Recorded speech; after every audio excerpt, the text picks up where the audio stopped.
नमस्कार दोस्तों, आपका स्वागत है माय नॉवल रूम में। यहाँ आपको मिलेगी फैंटेसी, मार्शल आर्ट्स, सिस्टम और ड्रैगन से भरी रोमांचक कहानियाँ। अगर आपको कहानियाँ पढ़ना और सुनना पसंद है तो अभी चैनल को सब्सक्राइब करें और बेल आइकन बेल दबाना मत भूलें ताकि हमारी हर नई कहानी सबसे पहले आप तक पहुँचे। तो चलिए दोस्तों, शुरू करते हैं हमारी आज की स्टोरी। बोलने वाली नीलांगी थी। इस क्षण वह अपनी उंगली ऊपर की ओर दिखाते हुए आसमान में देख रही थी। उसका मुंह थोड़ा खुला हुआ था और उसके चेहरे पर आश्चर्य का भाव भरा था। जिस दिशा में उसने इशारा किया, सबने ऊपर देखा और पल भर के लिए अवाक रह गए। आसमान में प्रकाश की धाराएं आकाश को चीर रही थीं, जैसे उल्कापिंड आसमान से गिर रहे हों। एक निश्चित दिशा में गिरते हुए वे अपने पीछे लंबी और भव्य पूंछें खींच रहे थे। शुरू में केवल कुछ ही प्रकाश की धाराएं थीं, लेकिन जल्द ही उनकी संख्या बढ़ गई, जिससे ऐसा लगा जैसे आसमान से उल्काओं की बौछार हो रही हो। Star seals! ईशानी अचंभित लग रही थी और चिल्लाए, इतने सारे स्टार सील्स! क्या? ये सुनकर प्रकाशेश्वर चौंक गया। राजकुमारी, क्या आप निश्चित हैं कि ये सब स्टार सील्स ही हैं? ईशानी ने आसमान में घूरकर देखा, जैसे कोई गुप्त तकनीक इस्तेमाल कर रही हो। उसकी आंखें हल्की सी चमक उठीं। उसने धीरे से सिर हिलाया और कहा, हाँ, ये सब स्टार सील्स ही हैं। उसकी आवाज़ खत्म होते ही बगल से एक हल्की सी आवाज़ आई। सबने उधर देखा और पाया कि भानु का पूरा शरीर लाल और सफ़ेद चमक में बदल गया था, जो तेज़ी से गिरते हुए स्टार सील्स की दिशा में पीछा कर रहा था। भानु ने तुरंत प्रतिक्रिया दी और जैसे ही उसने सुना कि आसमान से गिरने वाली चीजें स्टार सील्स हैं, उसने तत्काल कार्रवाई की। उसके पीछे सूर्यांश का आकृति चमकी और वह करीब से उसका पीछा करने लगा। चलो! वैराग्यनंद ने स्वाभाविक रूप से कोई उपेक्षा नहीं की और चिल्लाते हुए वह और नीलांगी तेजी से उनका पीछा करने लगे। वे अब 4 सीजन्स रेल्म में 2-3 दिनों से थे और उन्हें 2 सीजन्स माउंटेन रेंज में केवल एक ही स्टार सील मिला था। वह स्टार सील एक विशाल छिपकली नुमा मॉन्स्टर बीस्ट दानव पशु के माथे पर एक मुहर के रूप में प्रकट हुआ था। सबने हमला किया और उसे गंभीर रूप से घायल कर दिया था, लेकिन उसका पीछा करने के बाद अप्रत्याशित रूप से अर्जुन को एक बना बनाया स्टार सील मिल गया था। यहाँ तक कि सूर्यांश और भानु भी लगभग उस पर लड़ने लगे थे। इस क्षण इतने सारे स्टार सील्स के प्रकट होने के बाद, यदि उपस्थित सभी लोगों में उन्हें समान रूप से बांट भी दिया जाए तो हर किसी को 6 या 7 मिल सकते थे। एक स्टार सील का मतलब शैटर्ड स्टार सी में प्रवेश का एक टिकट था, जिसका किसी भी सेक्ट के लिए बहुत महत्व था। वैराग्यनंद और नीलांगी ने उपेक्षा करने का साहस नहीं किया। राजकुमारी, ये देखकर कि हर कोई बिजली की गति से जा रहा है, प्रकाशेश्वर तुरंत चिंतित हो गया। हम भी चलते हैं। ईशानी स्वाभाविक रूप से ऐसी अच्छी चीज को नहीं चूकने वाली थी। ईशानी ने तुरंत उत्तर दिया। प्रकाशेश्वर ने सिर हिलाया और ईशानी के साथ मिलकर वह भी उड़ गया। हालांकि जैसे ही वे दोनों चले, एक नाव जैसा उड़ने वाला कलाकृति उनके बगल में उड़ने लगा। ईशानी ने सिर घुमाया और देखा कि अर्जुन लकड़ी की नाव पर ऐसे खड़ा था जैसे कुछ हुआ ही न हो। उसकी हवा से लहराती काली जुल्फें पीछे की ओर उड़ रही थीं। ईशानी खुद को तुच्छता से हंसने से नहीं रोक पाए। आखिरकार इस क्षण अर्जुन की छवि उसके पिछले काया स्वभाव से पूरी तरह अलग थी। ऐसा लग रहा था जैसे वह उसका ध्यान आकर्षित करने की कोशिश कर रहा हो। वह अर्जुन के इस तरीके को बहुत अच्छी तरह समझती थी। मूल रूप से बहुत कम पुरुष ऐसे थे जो उसके सामने अपना स्वाभाविक व्यवहार बनाए रख पाते थे। वे लोग हमेशा उसका ध्यान खींचने की कोशिश करते थे, जैसे उन्हें इससे कुछ संतुष्टि मिल सके। प्रकाशेश्वर ने नाखुशी से देखकर ठंडी सांस ली। वह लंबे समय से अर्जुन से अप्रसन्न था और अब यह आदमी बेशर्मी से दिखावा कर रहा था। ये बस असहनीय था। अर्जुन ने उसके रवैये पर ध्यान नहीं दिया। उससे परिचित होने का ढोंग करते हुए उसने ईशानी की ओर मुड़कर पूछा, युवा महिला, आपके बगल का ये दोस्त आपको राजकुमारी क्यों कह रहा है? क्या ये युवा महिला का नाम है या कुछ और? किसके नाम में राजकुमारी शब्द होगा? ईशानी थोड़ी मुस्कुराई और सिर हिलाया। आप बहुत ज्यादा सोच रहे हैं। तो मैं नहीं समझा। अर्जुन ने सिर हिलाया और कहा, मैं देख सकता हूँ कि युवा महिला का स्वभाव असाधारण है और उनके शिष्टाचार सुरुचिपूर्ण हैं। जाहिर है वह कुलीन वंश से हैं और उनकी परवरिश अच्छी हुई है, लेकिन इसका राजकुमारी होने से क्या लेना देना है? क्या युवा महिला मेरी शंका दूर कर सकती है? ईशानी ने माथे पर बल डाला और थोड़ा शर्मिंदा महसूस करने लगी। वह अर्जुन को यह नहीं बता सकती थी कि वह ब्राइट मून ग्रेट एम्परर्स की बेटी है, इसीलिए उसे राजकुमारी कहा जाता था। अगर वह ऐसा कहती तो ये सच होते हुए भी खुद की तारीफ करने जैसा लगता। वह बस पलटकर पूछ सकी, मैं स्टासोल पैलेस से हूँ, क्या आप अंदाज़ा नहीं लगा सकते? उसके आश्चर्य के लिए कुछ देर सोचने के बाद अर्जुन ने वास्तव में गंभीर अंदाज में सिर हिला दिया। अर्जुन की अनभिज्ञता प्रकाशेश्वर से और सहन नहीं हुई और वह खुद को ठंडी सांस लेने से नहीं रोक पाया। स्टासोल palace bright moon great emperors द्वारा स्थापित एक सेक्ट है और जो आपके सामने खड़ी हैं वह महान सम्राटों के हाथ का मोती हैं। अर्जुन चौंक गया और हकलाया, तो आप महान सम्राटों की बेटी हैं? वह अत्यधिक स्तब्ध लग रहा था। वंश का कोई मतलब नहीं है। ईशानी थोड़ी मुस्कुराए और काफी मिलनसार थी। इसके विपरीत प्रकाशेश्वर खुद को कोसने से नहीं रोक पाया। ये देहाती कहीं का कहाँ से आ गया? इसने महारानी का नाम भी नहीं सुना, फिर भी यह 4 सीजन्स रेल में प्रवेश कर गया। ये हम सब के लिए एक अपमान है। महारानी, इस व्यक्ति पर ध्यान न दें। अर्जुन ने असहजता से कहा, मैं पहाड़ों में साधना करता था और कुछ समय पहले ही चीज़ों का अनुभव करने बाहर आया हूँ, इसलिए मुझे बाहरी दुनिया के बारे में ज़्यादा नहीं पता। लेकिन मैंने ब्राइट मून ग्रेट एम्परर्स का नाम सुना है।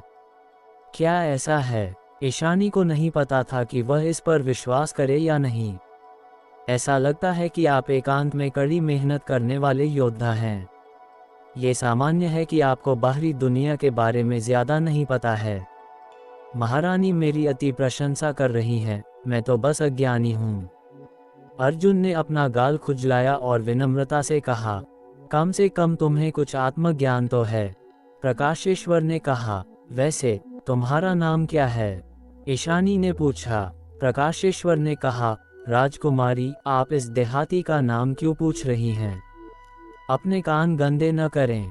पूछने में क्या गलत है? ईशानी ने माथे पर बल डाला। यह विनम्र अर्जुन है। ईशानी ने सिर हिलाया और अचानक मुस्कुरा दी। उसने कहा, एक बात है जो मैं नहीं समझ पा रही हूँ। मुझे नहीं पता कि क्या भाई अर्जुन मुझे समझाना चाहेंगे। अर्जुन की आंखें चमकी और वह हंसा। महारानी, अगर आपको कुछ भी पूछना है तो यह अर्जुन आपको सब कुछ बता देगा। ईशानी ने कहा, भाई अर्जुन, आप इतने निश्चित नहीं हो सकते। हो सकता है कि मैं जो सवाल पूछूं वह आपके रहस्य से जुड़ा हो। नखरे दिखा रही है। ये छोटी लड़की से उलझना नहीं चाहिए। अर्जुन ने बिना किसी डर के कहा, महारानी मुझसे कुछ पूछकर मुझे सम्मान दे रही हैं। मैं क्या नहीं कह सकता। जैसे ही यह टिप्पणी सामने आई, प्रकाशेश्वर को गुप्त रूप से लगा कि कुछ गड़बड़ है। प्रकाशेश्वर को अपने दिल में संकट का भाव महसूस हुआ, इसलिए उसने तुरंत अर्जुन को एक धमकी भरी नजर डाली। अर्जुन ने उसे बिल्कुल नहीं देखा। प्रकाशेश्वर को शक्तिहीनता का भाव महसूस हुआ, जैसे उसने कपास पर मुक्का मारा हो। अभी अभी उन 2 लोगों ने तुम्हें एक के बाद एक घेरा था। तुम खतरे से बाहर कैसे निकले? ईशानी ने सीधे पूछा। अर्जुन ने तुरंत एक शर्मिंदा भाव दिखाया। वह मुस्कुराया और हकलाया, वह हाँ, वास्तव में वह। अगर तुम नहीं बता सकते तो ठीक है, बस मान लो कि मैंने नहीं पूछा। ईशानी ने कहा। अर्जुन जैसा आदमी जो इस क्षण ईशानी से पूरी तरह मोहित था, लाचारी में आ गया।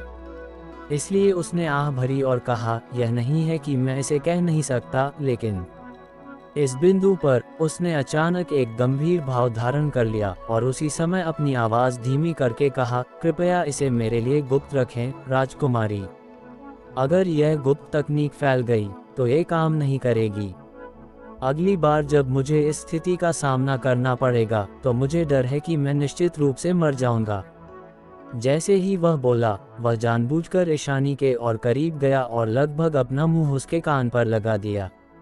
एक सुगंध तुरंत उसकी नाक के सिरे पर टिक गई।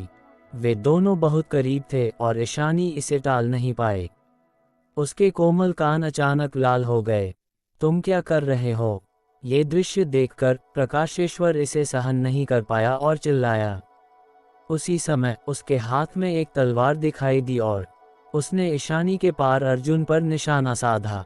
अर्जुन चौंक गया। वह तुरंत पीछे हट गया और मासूमियत से कहा, मैंने कुछ नहीं किया, तुम्हारा इससे क्या मतलब है? तुम बस। प्रकाशेश्वर ने आधा कहा और जारी नहीं रख सका। वह केवल ठंडी सांस ले सका और कहा, संक्षेप में, बस वहीं खड़े होकर बात करो। अगर तुमने और करीब आने की हिम्मत की तो मैं तुम्हारा सिर काट दूंगा। अर्जुन ने चकित होकर कहा, ये दोस्त वास्तव में अजीब है। ठीक है, तो मैं यहीं खड़ा होकर समझाता हूँ। महारानी, कृपया मुझे समझाएं। मेरी गुप्त तकनीक को यूनिवर्स शिफ्टिंग डिवाइन आर्ट कहा जाता है। एक बार जब मैं इसका उपयोग करता हूँ तो मैं अपने प्रतिद्वंद्वी के हमले की शक्ति उधार ले सकता हूँ और शक्तिशाली को हरा सकता हूँ। शक्ति उधार लेकर शक्तिशाली को हराना। ईशानी आश्चर्यचकित लग रही थी।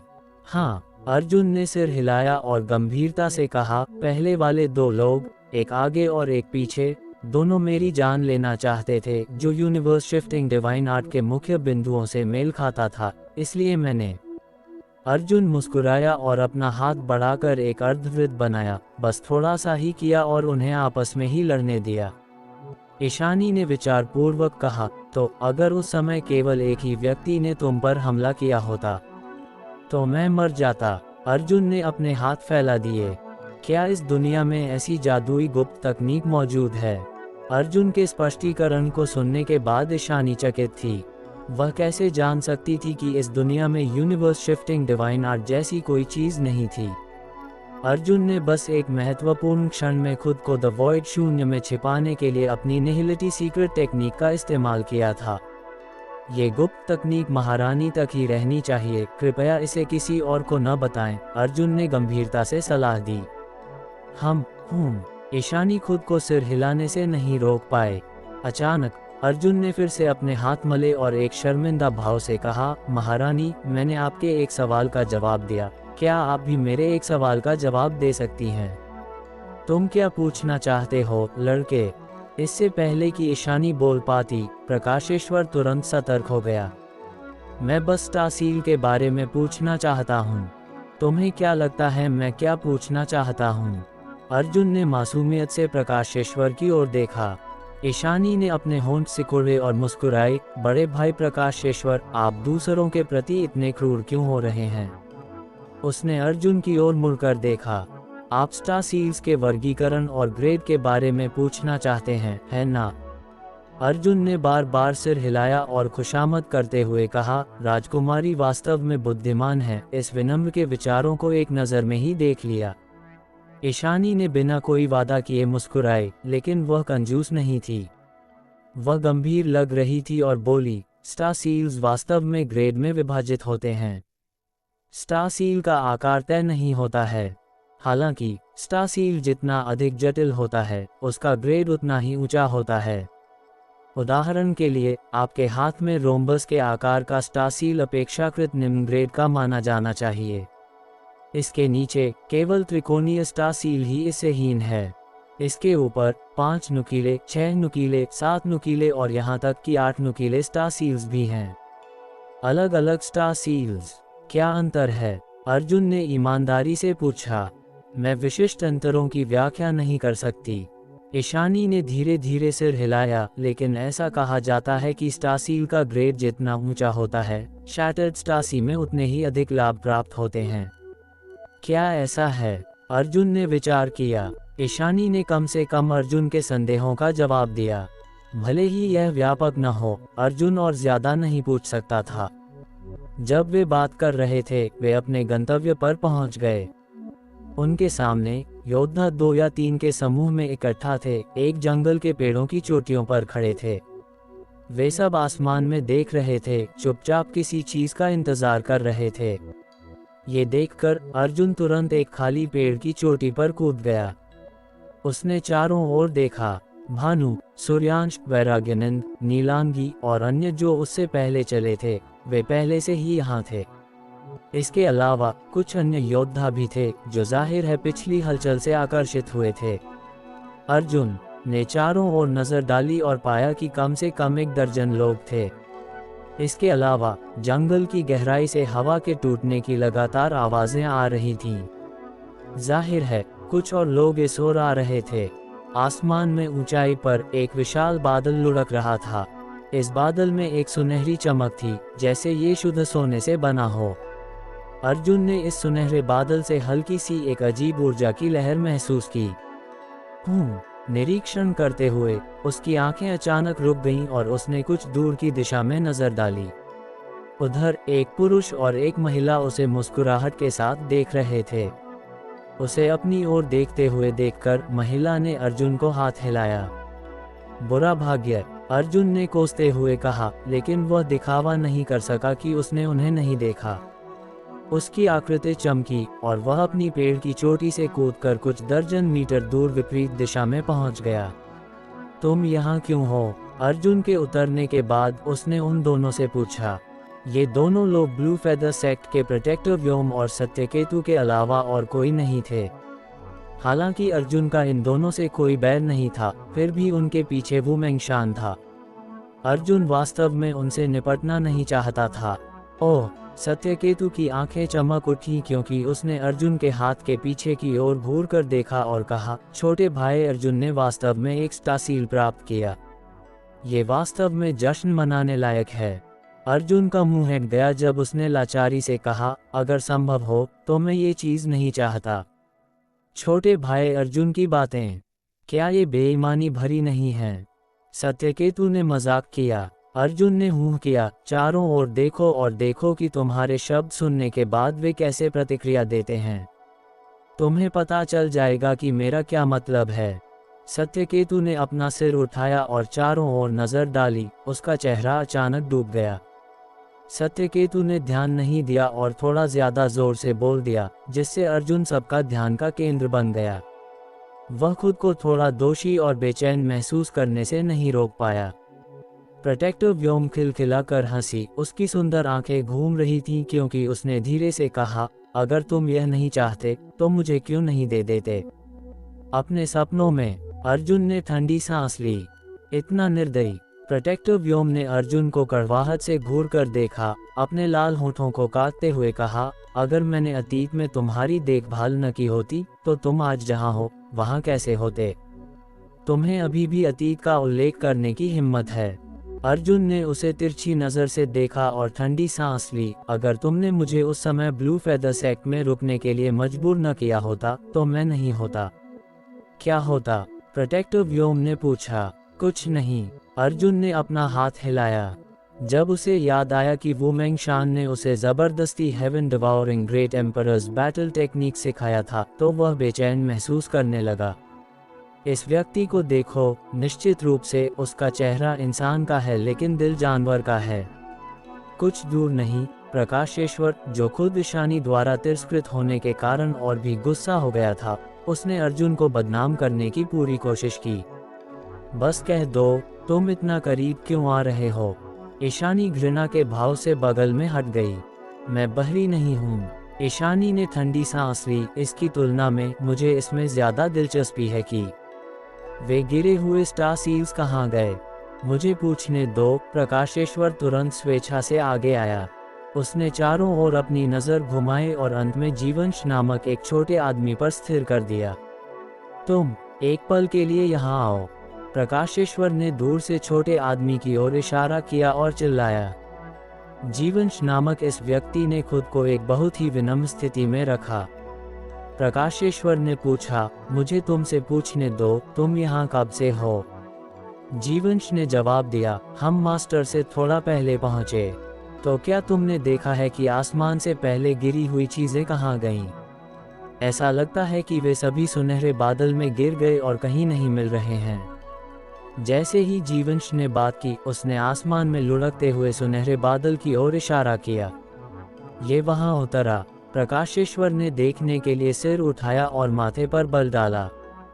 प्रकाशेश्वर ने ईशानी की ओर देखते हुए कहा, राजकुमारी, आप क्या सोचती हैं? ईशानी ने हल्के से माथे पर बल डाला और थोड़ी देर बाद कहा, चलो इंतजार करते हैं और देखते हैं।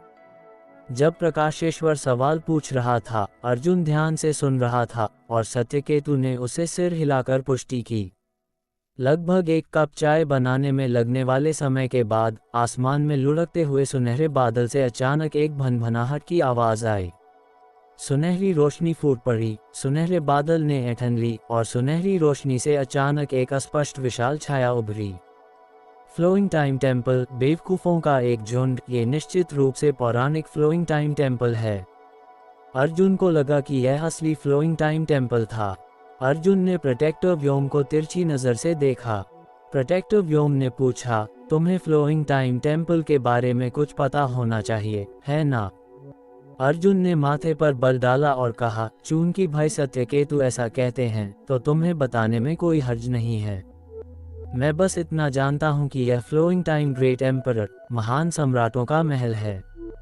प्रोटेक्टर व्योम ने अनुमान लगाया, ऐसा लगता है कि वे गायब हुए star seeds flowing time temple में गिर गए होंगे।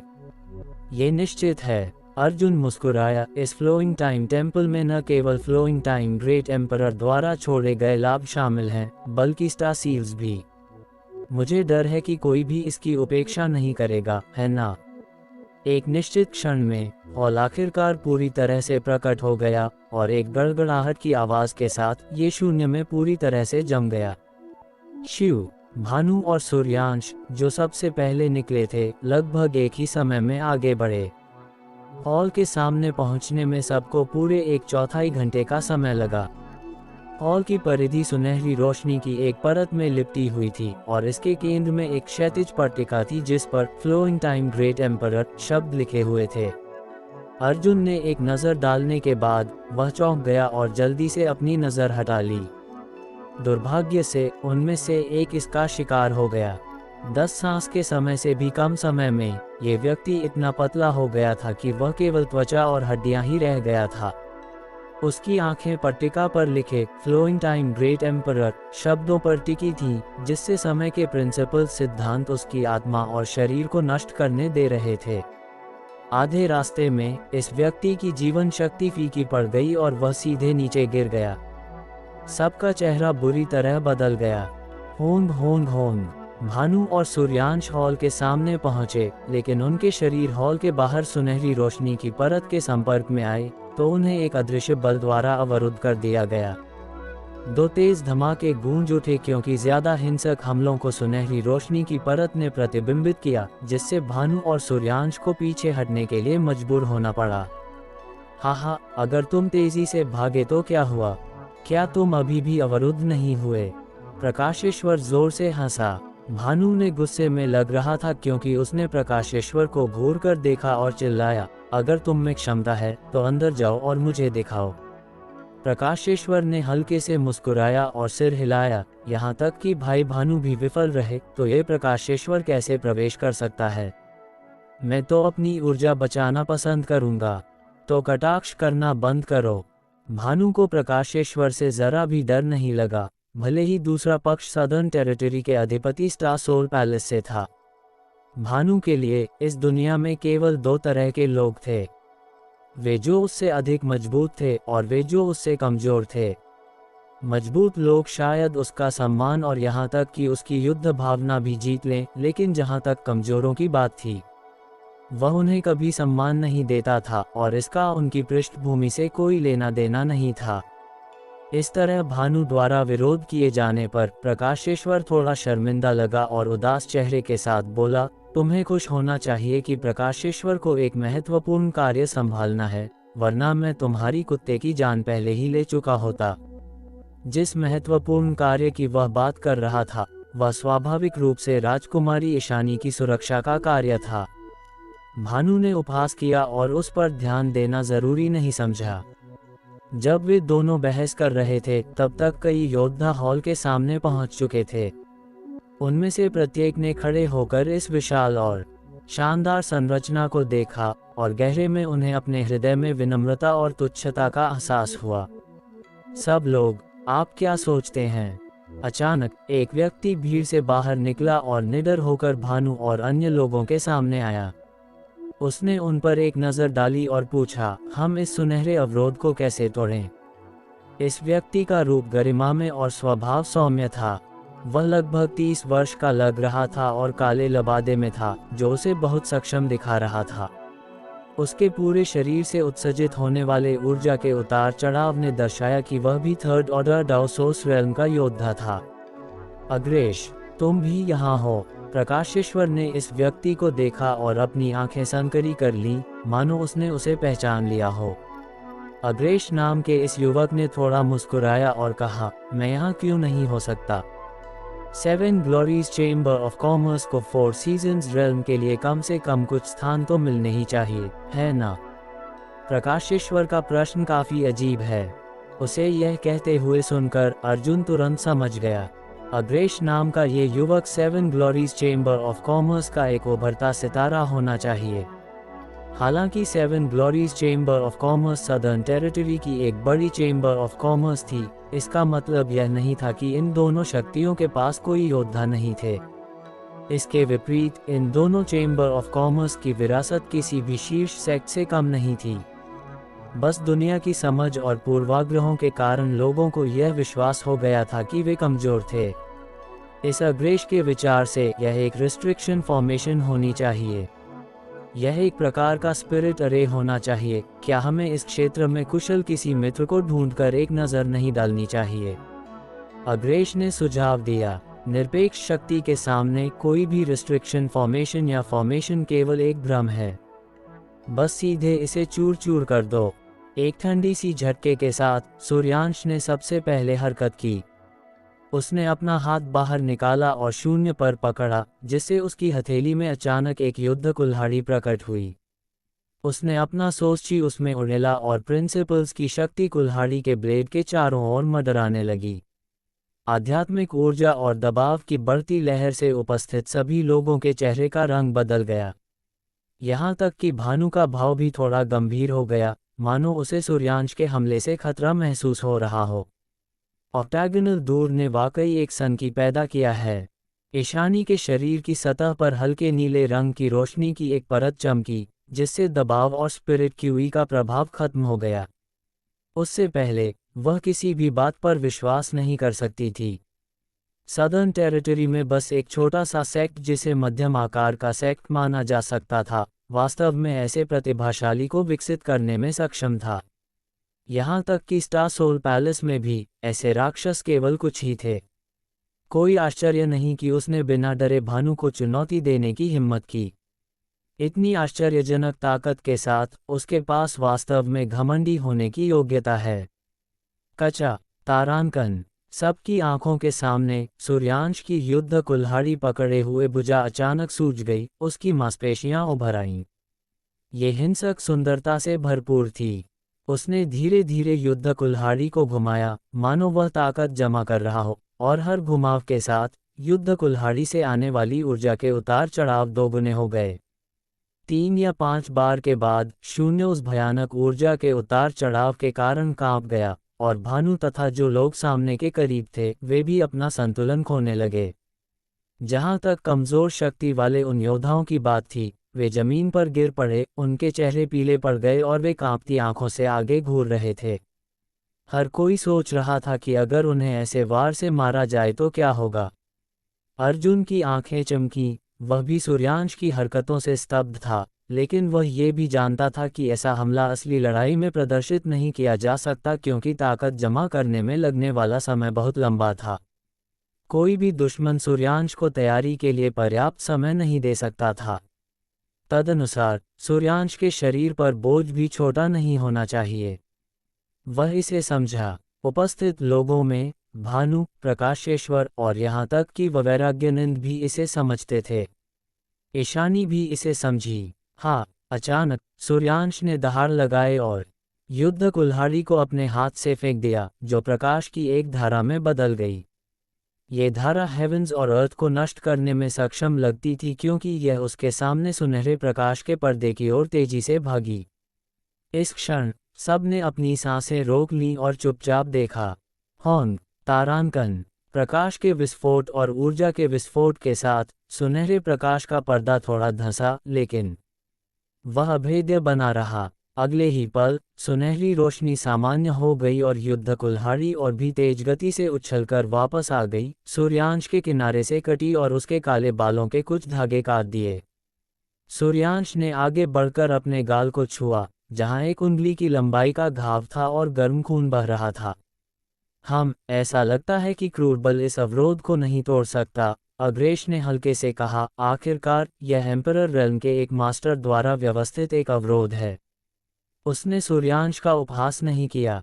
हालांकि सूर्यांश का व्यवहार थोड़ा लापरवाह था, उसने अपने कार्यों से यह साबित कर दिया कि यह अवरोध क्रूरबल से नहीं तोड़ा जा सकता।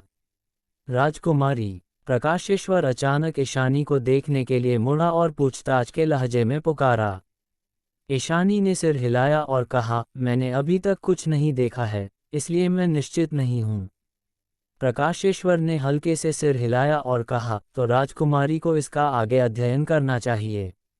ईशानी ने नहीं बोला, उसकी सुंदर आंखें अभी भी आगे घूर रही थीं। उसकी मुद्रा को देखते हुए ऐसा लग रहा था कि उसने भी डाओ ऑफ स्पिरिट एरेस का अध्ययन किया था और इस अवरोध में कमजोरी की तलाश कर रही थी। इस क्षण अग्रेश घूम गया, आगे देखा और बोला, सब लोग, क्या कोई है जो स्पिरिट एरेज में माहिर है और आकर एक नज़र डाल सकता है? ये फ्लोइंग टाइम टेम्पल का प्रसिद्ध मंदिर होना चाहिए। यदि हम इस अवरोध को तोड़ सकते हैं तो हम अंदर जाकर देख सकते हैं। यदि किसी के पास ऐसा करने की क्षमता है तो कृपया इसे अपने तक न रखें। 30 या उससे अधिक लोगों ने एक दूसरे को देखा, लेकिन किसी ने नहीं बोला। Dao of spirit arrays, Dao of alchemy और डाओ ऑफ आर्टिफैक्ट्स की तरह विशाल और गहन था। शुरू करना आसान था, लेकिन इसे एक उच्च दायरे में विकसित करना इतना आसान नहीं था। यहाँ हर कोई डाओ सोर्स रेल्म योद्धा था और स्पिरिट एरेज की कुछ समझ रखता था, लेकिन उनमें से किसी एम्परर रेल्म के एक मास्टर द्वारा छोड़े गए अवरोध को तोड़ने का आत्मविश्वास था। चुप्पी के बीच अग्रेश थोड़ा मुस्कुराया, भीड़ में किसी को देखने के लिए अपना सिर घुमाया और कहा, गोंगाचार्य, आप आकर कोशिश क्यों नहीं करते? सब ने ये सुना और उस आदमी की ओर आंखें घुमाईं, केवल उसे अपनी जगह पर उदास भाव के साथ खड़े हुए देखा, जो अग्रेश को दुख से घूर रहा था। गोंग, वह एक सामान्य उपनाम नहीं है, क्या ये हो सकता है? ये heavenly river valleys gong family का कोई है। तो बात यह है, हाँ, इस अवरोध को तोड़ने की उम्मीद है। कई योद्धा एक ही बार में बात कर रहे थे क्योंकि उन्होंने गोंगाचार्य उपनाम वाले व्यक्ति पर अपनी निगाहें केंद्रित कर दी थीं। ये व्यक्ति कौन है? अर्जुन ने धीमी आवाज में पूछा, सबको उस पर इतना भरोसा क्यों है? प्रोटेक्टर व्योम ने उसे देखा और कहा, तुम मुझसे पूछ रहे हो? वह ऐसा लग रहा था जैसे उसे आखिरकार अर्जुन को परेशान करने का मौका मिल गया हो। अगर तुम बताना नहीं चाहती तो मत बताओ, अर्जुन ने चिढ़कर कहा। प्रोटेक्टर व्योम ने अपनी आंखें सनकरी कर लीं और कहा, इस प्रोटेक्टर को अभी एहसास हुआ कि तुम वाकई में घृणित हो। ये निर्भर करता है कि तुम किससे बात कर रहे हो, सत्यकेतु ने कहा। गोंग फैमिली सदर्न टेरिटरी में बहुत प्रसिद्ध है। हालांकि वे बहुत मजबूत नहीं हैं, उनका हर योद्धा डाओ ऑफ स्पिरिट एरेज में माहिर है और उन्हें कम नहीं आंका जा सकता। यह विशेष रूप से उनके गोंग फैमिली के पूर्वज के लिए सच है, जो कई दशकों पहले डाओ ऑफ स्पिरिट एरेज में प्रवेश कर गए और एम्परर रेल्म तक पहुंचे। डाओ ऑफ स्पिरिट एरेज के मामले में वह पूरे सदर्न टेरिटरी में शीर्ष 3 में शुमार हैं। जहां तक आपके सामने वाले व्यक्ति की बात है, अगर मुझे सही याद है तो वह गोंग फैमिली के वर्तमान यंग मास्टर गोंगाचार्य होने चाहिए। समझ गया, अर्जुन ने सिर हिलाया। सत्यकेतु सही था, भीड़ में वह आदमी गोंग फैमिली का यंग मास्टर गोंगाचार्य था। हालांकि उसकी खेती बहुत ऊंची नहीं थी, वह भी कम नहीं थी, second order Dao source realm तक पहुंच गया था, लेकिन डाओ ऑफ स्पिरिट एरेज के मामले में भले ही यहाँ मौजूद सभी लोगों को एक साथ जोड़ दिया जाए, वे उससे मुकाबला नहीं कर पाएंगे। गोंग फैमिली के स्पिरिट एरेज पीढ़ी दर पीढ़ी सौंपे जाते थे। इस क्षण गोंगाचार्य का चेहरा एक कड़वे लौकी की तरह झुर्रीदार था, क्योंकि वह सबके सामने कदम दर कदम आगे बढ़ा। चलते चलते वह खुद से बुदबुदाया, धिक्कार है। मैं बस घूमना और कुछ मज़े करना चाहता था, मुझे ऐसी परेशानी भरी स्थिति कैसे मिल गई। अगर मैं अब मना करता हूँ, तो मैं निश्चित रूप से हर किसी के गुस्से को भड़काऊंगा। ये सभी लोग मुझ पर लालच भरी निगाहों से देख रहे हैं और निश्चित रूप से मेरी बुरी तरह पिटाई करेंगे। हाँ, ये वाकई परेशान करने वाला है। अग्रेश, उस कमीने को मैं निश्चित रूप से किसी और दिन उसे शौच निगलने और आत्महत्या करने के लिए मजबूर करूंगा। अग्रेश वहीं खड़ा रहा, उसके मुंह के कोने मुड़ गए, क्योंकि उसने कहा, गोंगाचार्य, आपको नहीं लगता कि मेरी सुनने की क्षमता के साथ मैं जो तुम कह रहे हो वह नहीं सुन सकता है ना? गोंगाचार्य ने भौहें चढ़ाईं और अग्रेश को देखा और चिढ़कर कहा, मैं बस तुम्हें सुनाने के लिए कह रहा हूँ, तो क्या? अग्रेश को हंसना है या रोना ये समझ नहीं आया और वह केवल अपने हाथों को जोड़ सकता था और कह सकता था, कृपया मुझे माफ़ कर दो गोंगाचार्य, लेकिन यहाँ कोई भी स्पिरिट एरेज में माहिर नहीं है, इसलिए मैं केवल आप पर ही भरोसा कर सकता हूँ। गोंगाचार्य ने चिढ़कर कहा, तुम और मैं कई दशकों से एक दूसरे को जानते हैं, तुम मेरा स्वभाव जानते हो। अग्रेश ने बार बार सिर हिलाया, हाँ हाँ हाँ, तुम्हें परेशानी से सबसे ज़्यादा नफरत है। मैं स्वाभाविक रूप से यह जानता हूँ। इस स्पिरिट अरे को तोड़ना सबसे ज़्यादा परेशानी वाला काम है। गोंगाचार्य का चेहरा इतना ठंडा था कि उस पर से पाला की एक परत खुरचकर निकाली जा सकती थी। वह सुनहरी रोशनी के पास गया और वहां खड़ा हो गया, उस पर कुछ बार नजर डाली और फिर पलट कर बोला, मेरे लिए इसे तोड़ना असंभव नहीं है, लेकिन मुझे क्या लाभ मिलेगा? लाभ? अग्रेश का चेहरा सिकुड़ गया, ये सोचते हुए कि क्या ये जलते हुए घर को लूटने जैसा है। कुछ देर तक उसे पता नहीं चला कि क्या जवाब देना है। तुम्हारी जान बख्श देना, क्या ये कोई लाभ माना जाएगा? भानु ने अचानक बीच में दखल दिया। गोंगाचार्य ने तुरंत उसे देखने के लिए सिर घुमाया, उसके मुंह के कोने पर एक उपहास प्रकट हुआ क्योंकि उसने कहा, ओह, क्या तुम मुझे धमकी दे रहे हो? भानु ने चिढ़कर कहा, इस स्पिरिट अरे को तोड़ो और तुम जी सकते हो, नहीं तो मैं तुम्हें यहीं मार डालूंगा। उसके चेहरे पर गंभीर भाव था, स्पष्ट रूप से मजाक नहीं कर रहा था। किसी को भी नहीं लगा कि वह मजाक कर रहा है। आखिरकार ये शब्द भानु के मुंह से आए थे। रोचक, भानु का सामना करते हुए भी गोंगाचार्य ने जरा भी डर नहीं दिखाया, बिना पलके झपकाए उसकी निगाहों से सीधी आंख मिलाई, स्पष्ट रूप से उसका स्वभाव मजबूत था। एक तरफ अग्रेश चौंक गया। अर्जुन और गोंगाचार्य एक दूसरे को कई दशकों से जानते थे और उसके चरित्र और स्वभाव को समझते थे। ये व्यक्ति उन्होंने के लिए सहमत होने वाला था, लेकिन दबाव के लिए नहीं। अगर अर्जुन उससे अच्छे से बात करता तो सब कुछ बातचीत के लिए आसान होता, लेकिन अगर अर्जुन उसे धमकी देने की कोशिश करता तो यह एक गंभीर गलती होती। गोंगाचार्य को अब संदेह के बिना भानु द्वारा धमकी दी जा रही थी। अग्रेश को गोंगाचार्य के गुस्से में भाग जाने का दृश्य पहले से ही दिखाई दे रहा था। इस तरह की जगह पर अगर गोंगाचार्य चला जाता तो फ्लोइंग टाइम टेम्पल के अवरोध को कोई नहीं खोल पाता। ये सब सोचते हुए अग्रेश ने भानु को नाराज करने की परवाह नहीं की और उसका भाव डूब गया क्योंकि उसने चिल्लाकर कहा, भानु, क्या तुम मूर्ख बन गए हो? गोंगाचार्य ने यह नहीं कहा कि वह इस अवरोध को नहीं तोड़ेगा, तुम्हारे शब्दों का क्या मतलब है? भानु ने उसे ठंडे स्वर में देखा और कहा, तुम कौन हो जो मुझे ये बताने की कोशिश कर रहे हो कि मुझे क्या करना है? अग्रेश गुस्सा हो गया और चिल्लाया, क्या तुम्हें नहीं लगता कि तुम किसी को अपनी आंखों में नहीं मानते? हालांकि वह भानु और प्रहर्ष जितना प्रसिद्ध नहीं था, वह अभी भी 7 ग्लोरीज चेंबर ऑफ कॉमर्स द्वारा पोषित एक उभरता सितारा था। उसकी योग्यता असाधारण थी, तो उसका गुस्सा कैसे नहीं होगा? तो क्या? भानु गर्व से मुस्कुराया, अगर तुम मेरी आंखों में आना चाहते हो तो तुम्हारे पास कुछ ताकत होनी चाहिए। प्रकाशेश्वर इस समय कुछ सोच रहा था क्योंकि उसने जारी रखा, भानु, मुझे डर है कि तुम किसी को अपनी आंखों में नहीं मानते। छी छी। जैसे ही यह टिप्पणी सामने आई, सूर्यांश भी भौहें चढ़ाए बिना नहीं रह सका। उसने चुपचाप अपना हाथ बढ़ाया। सुनहरी प्रकाश अवरोध द्वारा दूर फेंकी गई बैटल एक्स एक हर्ष के साथ वापस उड़ गई। हालांकि भानु थोड़ा उग्र था, वह मूर्ख नहीं था। वह प्रकाशेश्वर के दुर्भावनापूर्ण इरादे को कैसे नहीं समझ सका। इसलिए उसने तुरंत प्रकाशेश्वर को देखने के लिए मुड़ा और उपहास किया, क्या प्रकाशेश्वर मेरे लिए कोई सलाह है? मैं सलाह देने की हिम्मत नहीं करूंगा। प्रकाशेश्वर थोड़ा मुस्कुराया, भानु पहले से ही एम्परर के नीचे सबसे मजबूत व्यक्ति है। ये प्रकाशेश्वर सलाह देने की हिम्मत कैसे कर सकता है? ये शब्द पिछले वाले से भी अधिक गंभीर थे। जैसे ही ये शब्द सामने आए, वैराग्यानंद भी, जो चुपचाप किनारे पर खड़ा था, कुछ युद्ध भावना दिखाए। बस, बहस बंद करो। गोंगाचार्य को अवरोध तोड़ने से परेशान मत करो, ईशानी ने अचानक कहा। ये सुनकर सबने अपने सिर घुमाए और पाया कि इस झगड़े का स्रोत गोंगाचार्य किसी समय सुनहरी रोशनी के सामने पालथी मारकर बैठ गया था। उसकी पिछली आलसी निगाह को एक केंद्रित निगाह ने बदल दिया था। ऐसा लग रहा था जैसे वह उससे कुछ सुराग ढूंढना चाहता था।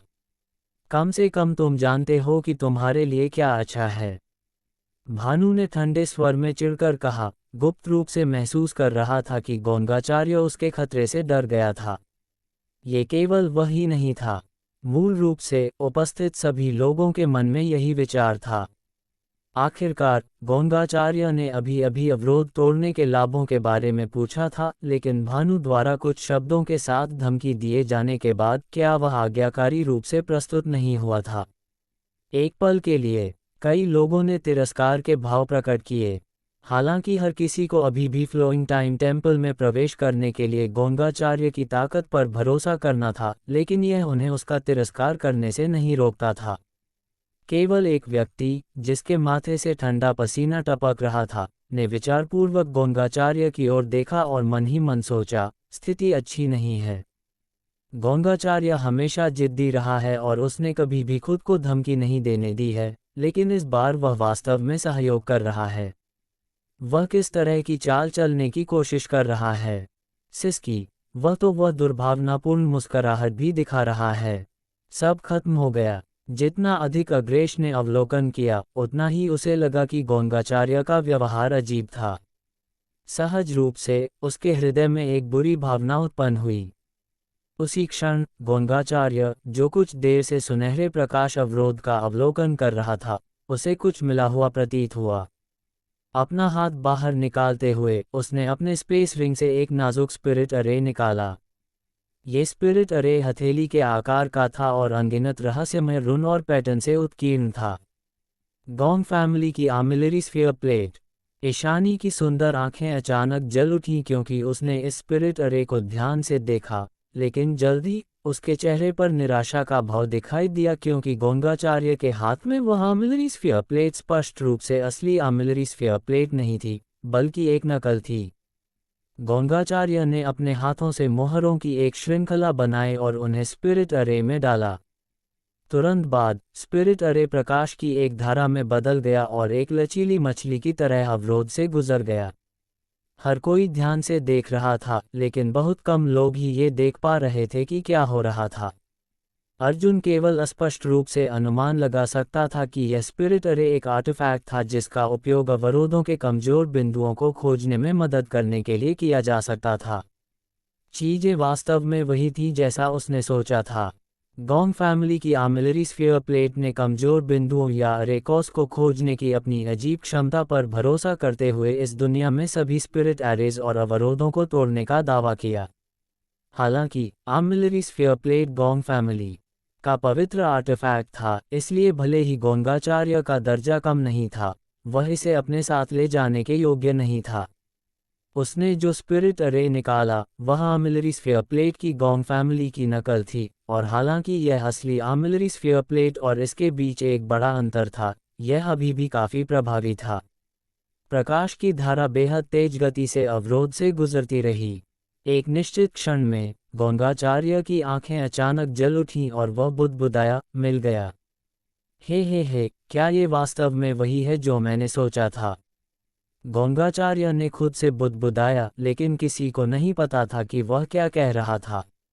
ऐसा कहते हुए उसने अपना हाथ बढ़ाया और स्पिरिट अरे को वापस ले लिया।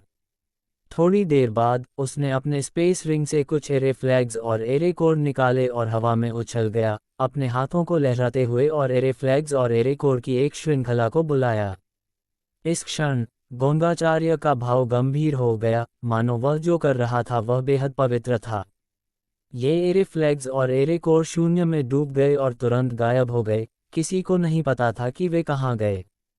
गोंगाचार्य एक अगरबत्ती के लायक समय तक उछलता रहा, इससे पहले कि वह आकाश से धीरे धीरे नीचे उतरता, पसीने से तरबतर हो गया। उसने अपने माथे से पसीना पोंछा, पलट गया और लंबे समय से इंतजार कर रही भीड़ से कहा, हो गया, हो गया। सभी योद्धा चकित दिखे क्योंकि उन्होंने उसे देखा, फिर बरकरार सुनहरे अवरोध को, उनके चेहरों पर अविश्वास लिखा था। गोंगाचार्य ने मुस्कुराया और कहा, मैंने कहा कि यह हो गया है, तो स्वाभाविक रूप से ये हो गया है। उसके शब्द आत्मविश्वास से भरे थे। ऐसा कहते हुए उसने अपनी हथेलियों को एक साथ रखा और उन्हें जोर से ताली बजाई। शून्य से अनगिनत प्रकाश की किरणें फूट पड़ीं और जैसे ही ये प्रकाश की किरणें चमकीं, अचानक फ्लोइंग टाइम टेम्पल को ढके हुए सुनहरे प्रकाश अवरोध में एक दरार दिखाई दी। मेरे लिए खुल जाओ, गोंगाचार्य ने जोर से चिल्लाया। धीरे धीरे अपने हाथों को किनारों पर धकेलते हुए दरार उसके हिलने के साथ बड़ी और बड़ी होती गई, मानो उसने अपने नंगे हाथों से अवरोध को फाड़ दिया हो। ये वास्तव में हो गया। इस बार कई योद्धा चौंक गए। ये फ्लोइंग टाइम ग्रेट एम्परर के ग्रेट एम्परर्स द्वारा छोड़ा गया एक अवरोध था। अनगिनत वर्षों के बाद भी यह कोई ऐसी चीज नहीं थी जिसे एक साधारण योद्धा खोल सके, लेकिन गोंगाचार्य ने इसे कर दिखाया था। गोंग फैमिली की प्रतिष्ठा योग्य है। यहाँ तक कि ईशानी भी प्रशंसा किए बिना नहीं रह सकी। उसे यह स्वीकार करना पड़ा कि डाओ ऑफ स्पिरिट एरेस के मामले में गोंगाचार्य उससे बहुत आगे था। अब तक वह सुनहरे अवरोध की कमजोरी को नहीं देख पाई थी, लेकिन गोंगाचार्य ने पहले ही इसे तोड़ दिया था। बहुत बहुत धन्यवाद गोंगाचार्य। जब हम लौटेंगे तो मैं तुम्हें एक दावत दूंगा। अग्रेश हंसा और दरार की ओर भागने वाला पहला व्यक्ति था। उसकी आकृति चमकी और गायब हो गई। उसे सहज रूप से लगा कि अगर वह यहाँ रुकता है तो परेशानी होगी, इसलिए पहले चले जाना बेहतर था। उसके नेतृत्व के साथ दूसरे स्वाभाविक रूप से दरार की ओर भागे। भानु, सूर्यांश, प्रकाशेश्वर, ईशानी, वैराग्यनंद और नीलांगी सबने अपने सोचची को बढ़ाया।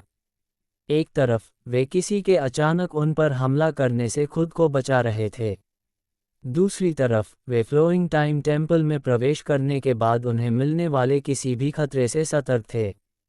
इस समूह के लोगों के सामने भागने के साथ दूसरे स्वाभाविक रूप से उनके साथ प्रतिस्पर्धा करने की हिम्मत नहीं कर रहे थे।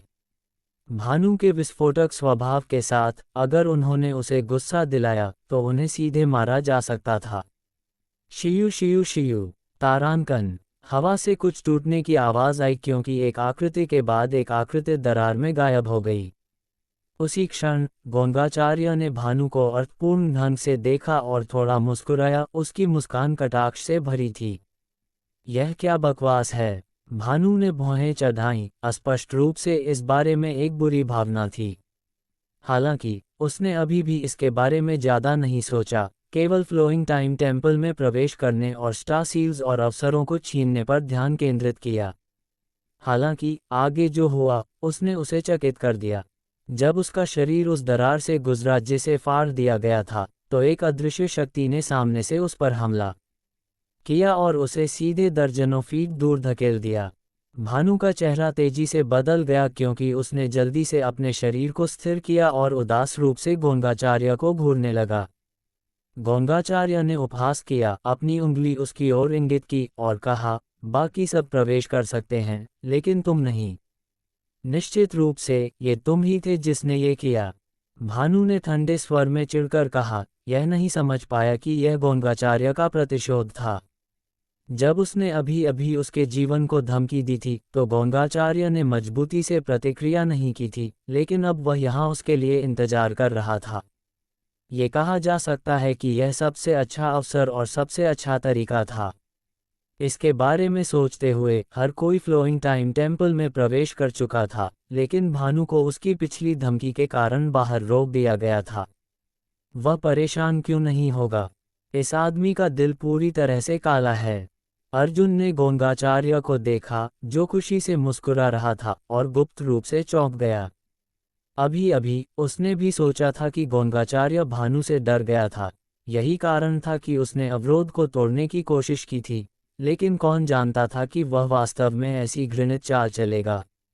अपने दिल में ऐसा सोचते हुए अर्जुन आगे बढ़ना नहीं रुका। आखिरकार फ्लोइंग टाइम टेम्पल में प्रवेश करना सबसे अच्छा विकल्प था। भानु और गोंगाचार्य के साथ बाद में जो भी हुआ, उससे उसका कोई लेना देना नहीं था। क्या तुम्हें लगता है कि तुम मुझे रोक सकते हो? भानु ने ठंडे स्वर में नीचे देखा और पूछा। गोंगाचार्य मुस्कुराया और कहा, अब जब यह अवरोध पूरी तरह से मेरे नियंत्रण में है, तो मैं जिसे चाहूं उसे अंदर जाने दे सकता हूं। तो क्या तुम्हें लगता है कि मैं तुम्हें नहीं रोक सकता? अगर ऐसा है, तो मैं तुम्हें मार डालूंगा। भानु ने ठंडे स्वर में चिढ़कर कहा, क्योंकि उसने अपने हाथों को ऊंचा किया, अपनी हथेलियों से दो अलग अलग रंग की ऊर्जा को संघनित किया, एक आग के रंग का लाल और दूसरा बर्फ सफ़ेद। जैसे ही ये दो ऊर्जाएं प्रकट हुईं, उन्होंने पूरी तरह से विपरीत आभाएं दी, लेकिन आश्चर्यजनक रूप से इन दोनों ऊर्जाओं को भानु द्वारा पूरी तरह से जोड़ा गया, जो एक लाल और सफ़ेद प्रकाश की गेंद में बदल गईं जो सीधे गोंगाचार्य की ओर भागी। गोंगाचार्य अपनी जगह पर खड़ा रहा, भागने की भी जहमत नहीं उठाई, बस उपहास करता रहा। जैसे ही प्रकाश की गेंद गिरी, इसमें निहित भयानक शक्ति ने इसे देखने वाले हर किसी को पीला कर दिया। अर्जुन और अन्य, जो अवरोध में भागने की तैयारी कर रहे थे, अनजाने में घायल होने से बचने के लिए जल्दी से किनारे पर चले गए। ये देखकर कि प्रकाश की गेंद गोंगाचार्य को निगलने वाली थी, गोंगाचार्य ने बस अपना हाथ लहराया और एक सुनहरी रोशनी अचानक अवरोध से अलग हो गई और उसे चारों ओर लपेट लिया। अगले ही पल एक जोर की धमाके की आवाज़ आई, क्योंकि ice and fire nine led heavens की शक्ति फूट पड़ी। धूल जमने के बाद गोंगाचार्य अपनी जगह पर खड़ा था, पूरी तरह से अछूता, और उसके शरीर को ढके हुए सुनहरी रोशनी ने कोई नुकसान का संकेत नहीं दिखाया। उसने भानु को कटाक्ष से देखा और कहा, मैंने पहले ही कहा था कि यह अवरोध अब मेरे नियंत्रण में है। क्या तुम अभी भी नहीं समझते? कितने मूर्ख हो! भानु का चेहरा कई बार बदला, बेहद बदसूरत हो गया। फ्लोइंग टाइम टेम्पल में अभी तक प्रवेश नहीं किए गए बाहर के योद्धा इस अजीब दृश्य को देखने के बाद सब चौंक गए। एक तरफ उन्होंने गोंगाचार्य के साहस की प्रशंसा की, जो भानु जैसे राक्षस को नाराज करने की हिम्मत कर रहा था, लेकिन दूसरी तरफ वे भानु की ताकत से चौंक गए। अगर ऐसा भयानक वार अभी अभी भीड़ पर गिरा होता, तो कुछ ही बच पाते।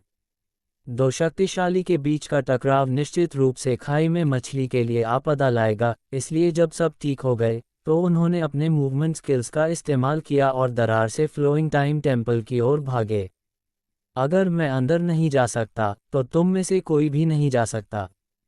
भानु अचानक गुस्से से चिल्लाया, और खुद को लाभ पहुंचाए बिना दूसरों को नुकसान पहुंचाने के विचार के साथ उसने अचानक अपना अंतिम वार जारी किया। उसने अपने हाथों को बढ़ाया और शून्य से दो आर्टिफैक्ट्स बाहर निकाले। ये आर्टिफैक्ट्स एक कृपाण और एक तलवार थे, दोनों ही डाओसोस ग्रेड हाई रैंक के थे। कृपाण आग के रंग का लाल था, जबकि तलवार बेदाग सफ़ेद थी। उसने अपना सोस ची बढ़ाया, कृपाण और तलवार ने नीचे की ओर एक क्रॉस के आकार का चाप खींचा। बचो! अच्छा नहीं, भानु पागल हो गया। क्या हो रहा है? सबका चेहरा डर से पीला पड़ गया और वे जल्दी से चारों दिशाओं में बिखर गए। लेकिन भानु ने बिना चेतावनी के हमला किया, उसकी अद्भुत ताकत के साथ मिलकर। हालांकि सबने बचने की कोशिश की, फिर भी कुछ ऐसे थे जो समय पर बचने में असमर्थ थे और क्रॉस के आकार के चाप से टकरा गए। एक जोरदार धमाके के साथ मंदिर के सामने जमीन में एक विशाल गड्ढा बन गया, और खून और टूटे हुए अंग हर जगह उड़ गए, क्योंकि बड़ी संख्या में लोग मारे गए या घायल हो गए।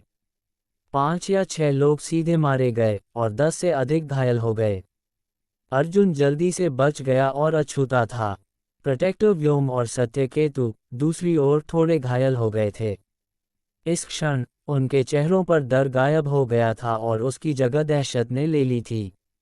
इस सब के सामने गोंगाचार्य बस शांति से अपनी जगह पर खड़ा रहा, उसने सबको बचाने के लिए अपने अवरोध का उपयोग करने की जहमत नहीं उठाई, न ही उसने भानु के हमले को रोकने की कोशिश की। हालांकि भानु के हमले के बाद वह मुस्कुराए बिना नहीं रह सका, मानो उसकी साजिश सफल हो गई हो। भानु, क्या तुम पागल हो गए हो? हमने तुम्हें नाराज करने के लिए कुछ नहीं किया। इसका क्या मतलब है? ये सही है। भानु, तुम हेवनली मार्शल होली लैंड जैसे बड़े सेक्ट से हो। तुम्हें पता होना चाहिए कि हर अन्याय का अपना अपराधी होता है और हर ऋण का अपना देनदार। ऐसा नहीं है कि हमने तुम्हें अंदर नहीं जाने दिया। तुम हम पर हमला करके किस तरह के नायक बन रहे हो? योद्धा बचे लोगों के समूह में उनमें से कुछ शिकायत करने लगे, उनके चेहरे गुस्से से भरे थे। ठीक है, तुम दोनों को भी अंदर नहीं जाना चाहिए। गोंगाचार्य ने अचानक उन दो योद्धाओं की ओर इशारा किया जिन्होंने अभी अभी चिल्लाया था कि हर ऋण का अपना देनदार होता है, और हल्के से कहा। दोनों आदमियों के चेहरे तुरंत गिर गए, जितने बदसूरत हो सकते थे उतने ही बदसूरत हो गए। गोंगाचार्य, मेरा मतलब वह नहीं था। गोंगाचार्य, कृपया उदार बने और मुझे माफ कर दें। हाँ, बड़े भाई गोंगाचार्य, गोंगाचार्य अंकल, मुझे अंदर जाने दो। दोनों आदमियों ने तुरंत हार मान ली और दया की भीख मांगी। गोंगाचार्य ने उन्हें नजरअंदाज कर दिया। भाई भानु, जीवंश नाम के योद्धा ने अचानक सोलम एक्सप्रेशन के साथ आकाश की ओर अपनी मुट्ठी को जोड़ा और कहा, मेरा benevolent martial sect heavenly martial holy land का एक सब्सिडरी सेक्ट है। दूसरे अंदर नहीं जा सकते, लेकिन मेरे लिए यह कोई समस्या नहीं होनी चाहिए, है ना? भानु ने नहीं बोला। जीवंश ने सिर हिलाया और कहा, बहुत बहुत धन्यवाद। ऐसा कहते हुए वह सीधे फ्लोइंग टाइम टेम्पल की ओर भागा। लेकिन जैसे ही वह मंदिर के प्रवेश द्वार में कदम रखने वाला था, भानु ने फिर से हमला किया। एक तलवार की लहर जीवंश के सामने कटी, जिससे वह लगभग दो हिस्सों में कट गया। भाई भानु, इसका क्या मतलब है? जीवंश के माथे से पसीना टपक रहा था क्योंकि वह अपने सिर को ऊपर उठाने और पूछने में मदद नहीं कर सका। इससे पहले कि भानु के पास जवाब देने का समय होता, उसका भाव अचानक ठंडा हो गया और उसने गुस्से से नीचे जमीन की ओर चिल्लाया, मैंने कहा, चूंकि मैं अंदर नहीं जा सकता, तुम में से कोई भी अंदर जाने के बारे में सोचना भी मत। ऐसा कहते हुए उसने अपनी तलवार और कृपाण को फिर से पार किया, अपना सोस्ची बढ़ाया और नीचे की ओर काटा। ऊर्जा की एक चौंकाने वाली लहर बाहर निकली, अंतरिक्ष को एक क्रॉस के आकार के सोल चेसिंग चेन की तरह काटते हुए नीचे की आकृति की ओर जो तेजी से प्रवेश द्वार के पास आ रही थी। इस वार के बाद भानु शांति से अपनी जगह पर खड़ा रहा और हल्के से कहा, जो लोग सलाह नहीं सुनते हैं वे केवल मरेंगे। जैसे ही उसने यह बात एक और इंस्पायरिंग मैनर में कही, उसका भाव अचानक बदल गया क्योंकि उसने आश्चर्य से नीचे देखा। नीचे प्रवेश द्वार के सामने अर्जुन को रुकना पड़ा क्योंकि भानु का हमला तेज और क्रूर था। अगर वह नहीं रुकता तो वह निश्चित रूप से टकरा जाता। असहाय होकर वह केवल पलट सकता था, अपनी मुट्ठी को भींच सकता था और अपने ड्रैगन ट्रांसफॉर्मेशन सीक्रेट टेक्निक का उपयोग करके अपनी मुट्ठी को अपने 5 एलिमेंट्स इंडिस्ट्रक्टिबल स्वॉर्ड ची से लपेटकर जोर से मुक्का मारा। होंग लॉन्ग लॉन्ग तारांकन। क्रॉस के आकार की ऊर्जा की लहर ने एक चकाचौंध भरी रोशनी छोड़ी और शक्तिशाली मुट्ठी से टकराई, जिससे शून्य छलक गया। अर्जुन ने पीछे हटने का फायदा उठाया और आसानी से फ्लोइंग टाइम टेम्पल के प्रवेश द्वार में कूद गया। जाने से पहले गोंगाचार्य से कहना नहीं भूला, बहुत बहुत धन्यवाद।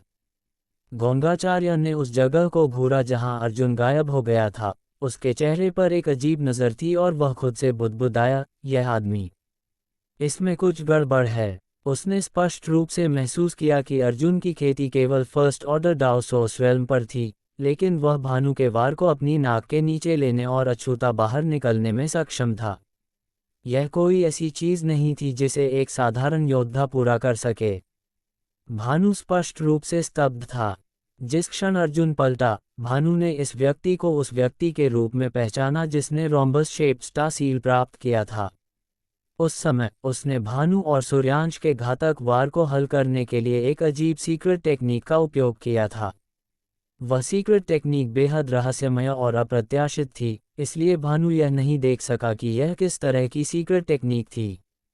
लेकिन अब इस आदमी ने वास्तव में उससे एक बार सीधे लिया था। ये लड़का सुआ खाने के लिए सुआ होने का नाटक कर रहा था। यह विचार अनैच्छिक रूप से भानु के दिमाग में आया।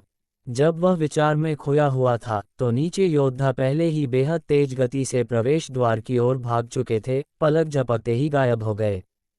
जब तक भानु ने प्रतिक्रिया की और उन्हें फिर से रोकना चाहा, तब तक बहुत देर हो चुकी थी। वह केवल फ्लोइंग टाइम टेम्पल में भागते हुए सभी को देख सकता था, उसे और गोंगाचार्य द्वारा बाहर किए गए अन्य 2 योद्धाओं को छोड़कर। भानु, भानु। गोंगाचार्य हंसा, बार बार भानु का नाम बुदबुदाया। उसकी आंखें कटाक्ष से भरी थीं। अब जब वे सब अंदर चले गए हैं, तो तुम क्या करने जा रहे हो? भानु नहीं बोला, बस गोंगाचार्य को ठंडे स्वर में घूरता रहा। मुझे अपनी आंखों से धमकी दे रहे हो? गोंगाचार्य मुस्कुराया। मुझे लगता है कि तुम्हें पता होना चाहिए कि मुझे धमकी देने की कीमत क्या है।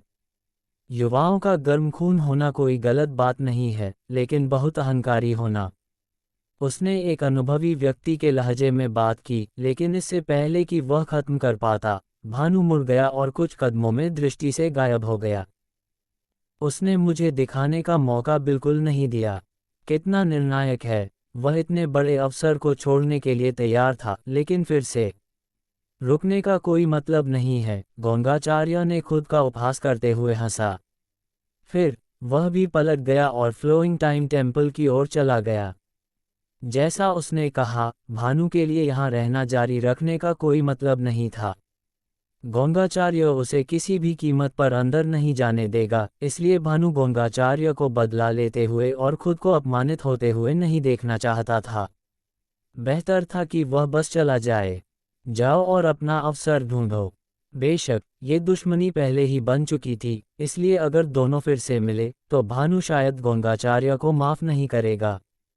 गोंगाचार्य, वापस आओ, वापस आओ। भाई गोंगाचार्य, हमें नज़रअंदाज मत करो, यहाँ अभी भी लोग हैं। गोंगाचार्य द्वारा बाहर किए गए 2 योद्धाओं ने जल्दी से चिल्लाया, लेकिन उन्हें कोई प्रतिक्रिया कैसे मिल सकती थी? मंदिर के बाहर लंबे समय तक इंतजार करने के बाद वे केवल उदासी से भरे पेट के साथ जा सकते थे। क्या हो रहा है? फ्लोइंग टाइम टेम्पल के अंदर अर्जुन प्रवेश करते ही सामने के दृश्य से स्तब्ध रह गया। ये जगह एक विशाल मंदिर का आंतरिक भाग था। ये कम से कम कई एकड़ के क्षेत्र को कवर करता था और उसके सामने प्रकाशेश्वर, ईशानी, सूर्यांश, वैराग्यनंद और नीलांगी, जो उससे पहले प्रवेश कर चुके थे, अनगिनत कठपुतलियों के एक समूह से घिरे हुए थे। वे सभी भयंकर रूप से लड़ रहे थे। जमीन धातु के टुकड़ों और कठपुतलियों के हिस्सों से भरी थी, इसलिए ये स्पष्ट था कि अर्जुन के आने से पहले इन लोगों ने पहले ही बहुत सारी कठपुतलियों को मार दिया था। अर्जुन ने पहले शैडोड स्टापर कठपुतलियों को देखा था। शैडोड स्टापर एक परिवार था जो कठपुतली बनाने में विशेषज्ञता रखता था और सजीव कठपुतलियों को बना सकता था। इसमें कोई संदेह नहीं था कि स्टार बाउंड्री में भी कठपुतलियां थीं, लेकिन अर्जुन का कभी किसी से सामना नहीं हुआ था। उसने कभी नहीं सोचा होगा कि फ्लोइंग टाइम श्राइन में इतनी सारी कठपुतलियां होंगी। ये कठपुतलियां अलग अलग आकार की थीं, लेकिन उन्हें मोटे तौर पर 3 श्रेणियों में विभाजित किया जा सकता था। पहली श्रेणी ह्यूमनॉइड थी, उनमें से प्रत्येक बेहद लंबा था और अलग अलग प्रकार के हथियार रखता था, जिससे एक राजसी आभा निकलती थी। दूसरी श्रेणी बीस्ट शेप थी, जिसमें बाघ, तेंदुए, सियार, भेड़िए, सांप, कीड़े और तितलियां शामिल थीं। वे इतने सारे थे कि उन्हें देखना चकाचौंध करने वाला था। ये मॉन्स्टर बीस्ट कठपुतलियां अक्सर मॉन्स्टर बीस्ट जैसे हमलों को महान घातक क्षमता के साथ प्रदर्शित कर सकती थीं। जहां तक तीसरी श्रेणी की बात थी, उन्हें वर्गीकृत करना वास्तव में मुश्किल था क्योंकि उनका स्वरूप बहुत अजीब था। उनके स्वरूप से ही यह बताना असंभव था कि वे किस पर आधारित थे। इस श्रेणी में कठपुतलियों की संख्या सबसे कम थी, लेकिन वे सबसे मजबूत लगती थीं। मंदिर में कम से कम 100 कठपुतलियां थीं और वे सभी डाउसोस रेल्म आभाएं उत्सर्जित करती थीं। हालांकि प्रकाशेश्वर और अन्य सभी हेवेंस प्राइड्स थे, फिर भी 2 मुट्ठियों के लिए 4 से लड़ना मुश्किल था। जब अर्जुन अंदर आया तो ये सभी लोग रक्षात्मक थे, उनमें से किसी के पास हमला करने का समय नहीं था। अगर मुझे पता होता कि ऐसा होगा तो मैं बाहर थोड़ी देर और इंतजार करता। अर्जुन बेहद नाराज था। उसे मूल रूप से डर था कि फ्लोइंग टाइम टेम्पल में कुछ अच्छा अवसर दूसरों द्वारा छीन लिया जाएगा, इसलिए वह अंदर आने और तलाशने का इंतजार नहीं कर सका। कौन जानता था कि वह आते ही ऐसी स्थिति का सामना करेगा। अगर उसे पता होता तो वह बाहर थोड़ी देर और इंतजार करता और इन लोगों के सभी कठपुतलियों को मारने के बाद अंदर आता। जूनियर ब्रदर अर्जुन, सावधान रहो, इन कठपुतलियों से निपटना आसान नहीं है। नीलांगी की आवाज़ अचानक उसके कान तक पहुंची। उसने अर्जुन को अंदर आते हुए देखा होगा और चिंता के साथ उसे याद दिलाया होगा। हालांकि मैं तुम्हारी चिंता के लिए तुम्हें धन्यवाद देना चाहता हूं, लेकिन क्या तुम मेरे अस्तित्व को उजागर नहीं कर रही हो? अर्जुन अपने दिल में कड़वाहट से मुस्कुराया।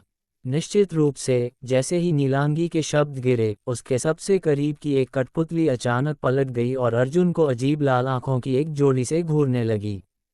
ये कठपुतली अजीब दिख रही थी, एक विशाल छिपकली की तरह जो सीधे खड़ी होकर चलती थी। उसके अगले अंग छोटे थे जबकि पिछले अंग अत्यंत विकसित थे। यह एक अवर्णनीय भयंकर आभा छोड़ रही थी। जैसे ही उसने अर्जुन की ओर देखा, उसने तुरंत अपना मुंह खोला और एक गहरे लाल रंग का प्रकाश थूक दिया। एक डाउसोस रेल्म मास्टर की ताकत वाला आकस्मिक हमला। ये कठपुतलियां वाकई असाधारण हैं। अर्जुन ने प्रकाश से ऊर्जा का प्रभाव महसूस किया और तुरंत किनारे हटते हुए उसका चेहरा थोड़ा बदल गया। सुओ। वह प्रकाश अर्जुन के शरीर को छूता हुआ निकल गया और एक योद्धा को लगा जो उसके पीछे पीछे आया था। ये योद्धा काफी भाग्यशाली था क्योंकि अंदर आने से पहले उसने एक सुरक्षात्मक आर्टिफैक्ट आर्मर जैसा दिखने वाला कवच बुलाया था और उसे अपने शरीर पर पहना था। उसका मूल इरादा भानु को अचानक उसे मारने से रोकना था, लेकिन कारकों के एक अजीब संयोग से उसने उसकी जान बचा ली थी।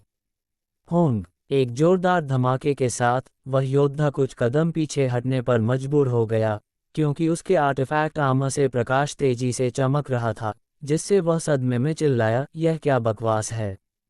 उसी क्षण बड़ी संख्या में लोग प्रवेश द्वार से अंदर भागे और यहाँ तक कि गोंगाचार्य भी, जो पीछे थे, प्रकट हुए। ये कहा जा सकता है कि फ्लोइंग टाइम टेम्पल के बाहर रुके हुए योद्धाओं में से भानु द्वारा मारे गए कुछ लोगों को छोड़कर केवल 3 ही थे जिन्हें अस्वीकार कर दिया गया था और वे प्रवेश नहीं कर सके थे।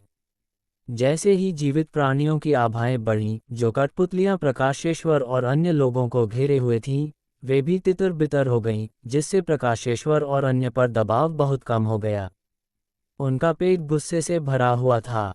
एक के बाद एक घातक चालें चली गईं, जिससे पास की कठपुतलियां उड़ गईं। समय समय पर एक कठपुतली शक्तिशाली हमलों से चूर चूर हो जाती और जमीन पर गिर जाती। टूटी हुई हर कठपुतली के अंदर हमेशा एक मुट्ठी के आकार का क्रिस्टल होता था जो भरपूर ऊर्जा के उतार चढ़ाव को दर्शाता था। Spirit energy heart. किसी ने लालच भरी निगाहों से क्रिस्टल को घूरते हुए विस्मय से कहा। अर्जुन की भौहें ऐंठ गईं। उसने तुरंत महसूस किया कि यह चीज़ क्या थी। Spirit energy heart barley puppet का मूल घटक था। इसके बिना कठपुतली चाहे कितनी भी सजीव क्यों न हो, वह केवल एक मृत वस्तु थी। केवल जब स्पिरिट एनर्जी हार्ट को कठपुतली में रखा जाता था, तभी वह वास्तव में कार्य कर पाती थी। हालांकि स्पिरिट एनर्जी हार्ट को परिष्कृत करना बेहद मुश्किल था। इसे सफलतापूर्वक परिष्कृत करने का मौका पाने के लिए एक मास्टर रिफाइनर और एक कठपुतली मास्टर के सहयोग की आवश्यकता थी।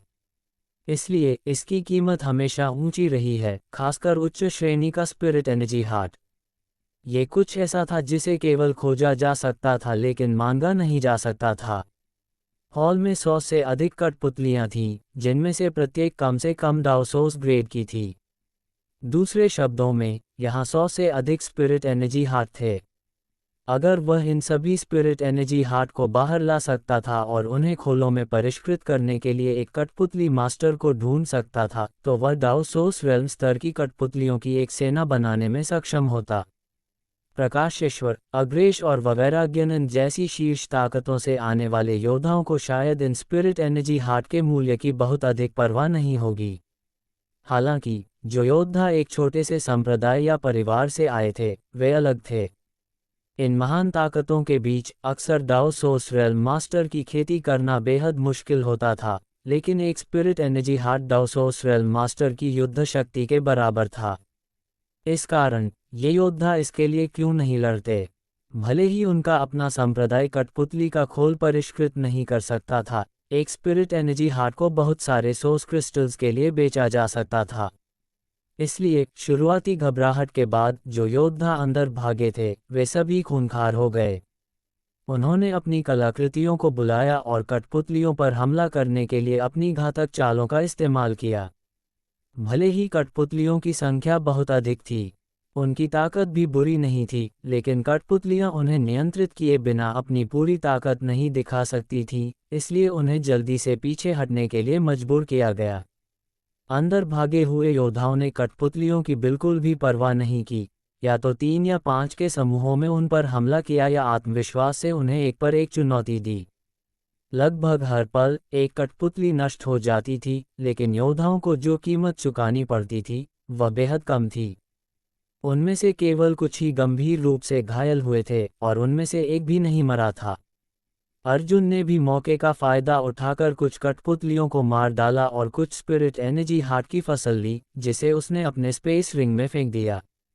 जैसे जैसे समय बीतता गया, हॉल में कठपुतलियों की संख्या कम और कम होती गई, जबकि योद्धा और भी भयंकर होते गए। ये केवल समय की बात थी जब सभी कठपुतलियां नष्ट हो जाएंगी।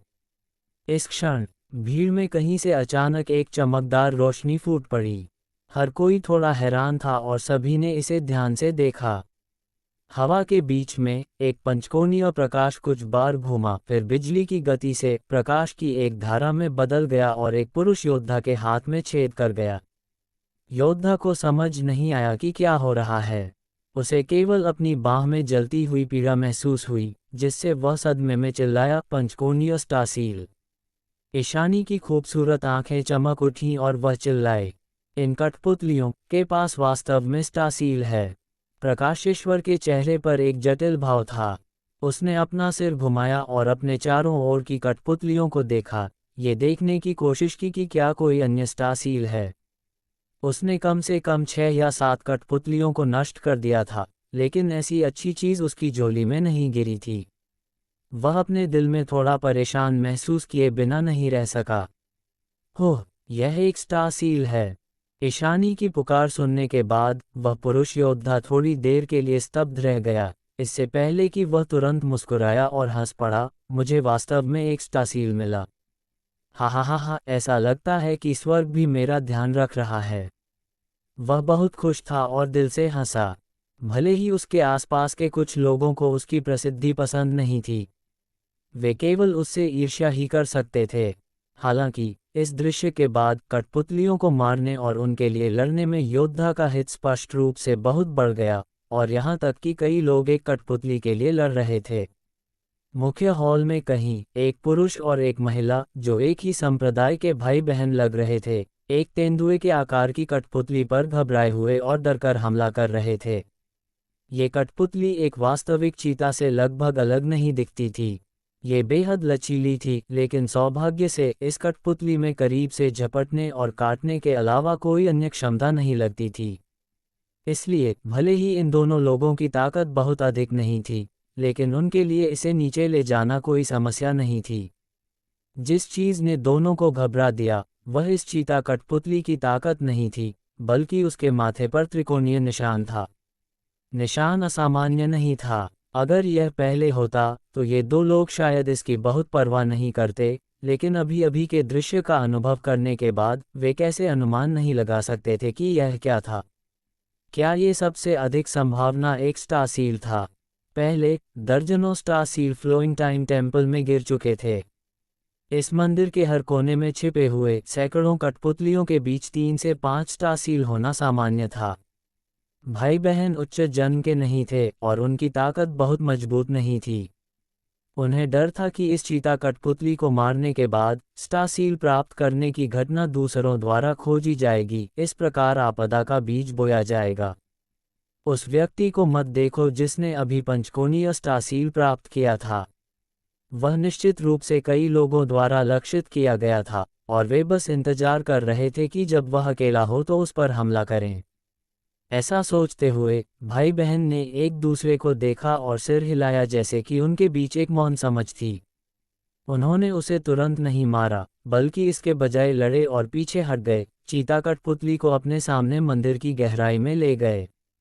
वे सबकी नज़र से बाहर निकलना चाहते थे और फिर एक स्टार सील प्राप्त करना चाहते थे। मुख्य हॉल अराजकता में था। भले ही इन दोनों लोगों के कार्य थोड़े स्पष्ट थे, किसी को परवाह नहीं थी। उन्होंने बस सोचा कि वे काफ़ी मजबूत नहीं थे और उन्हें ऐसा करने के लिए मजबूर किया गया था। दोनों लोगों की योजना और कार्रवाई बहुत सफल रही, लेकिन जैसे ही वे भीड़ छोड़ने वाले थे, अचानक आकाश से एक आकृति गिर गई। एक हाथ मुट्ठी में कस गया। आकृति ने भयंकर रूप से नीचे वार किया।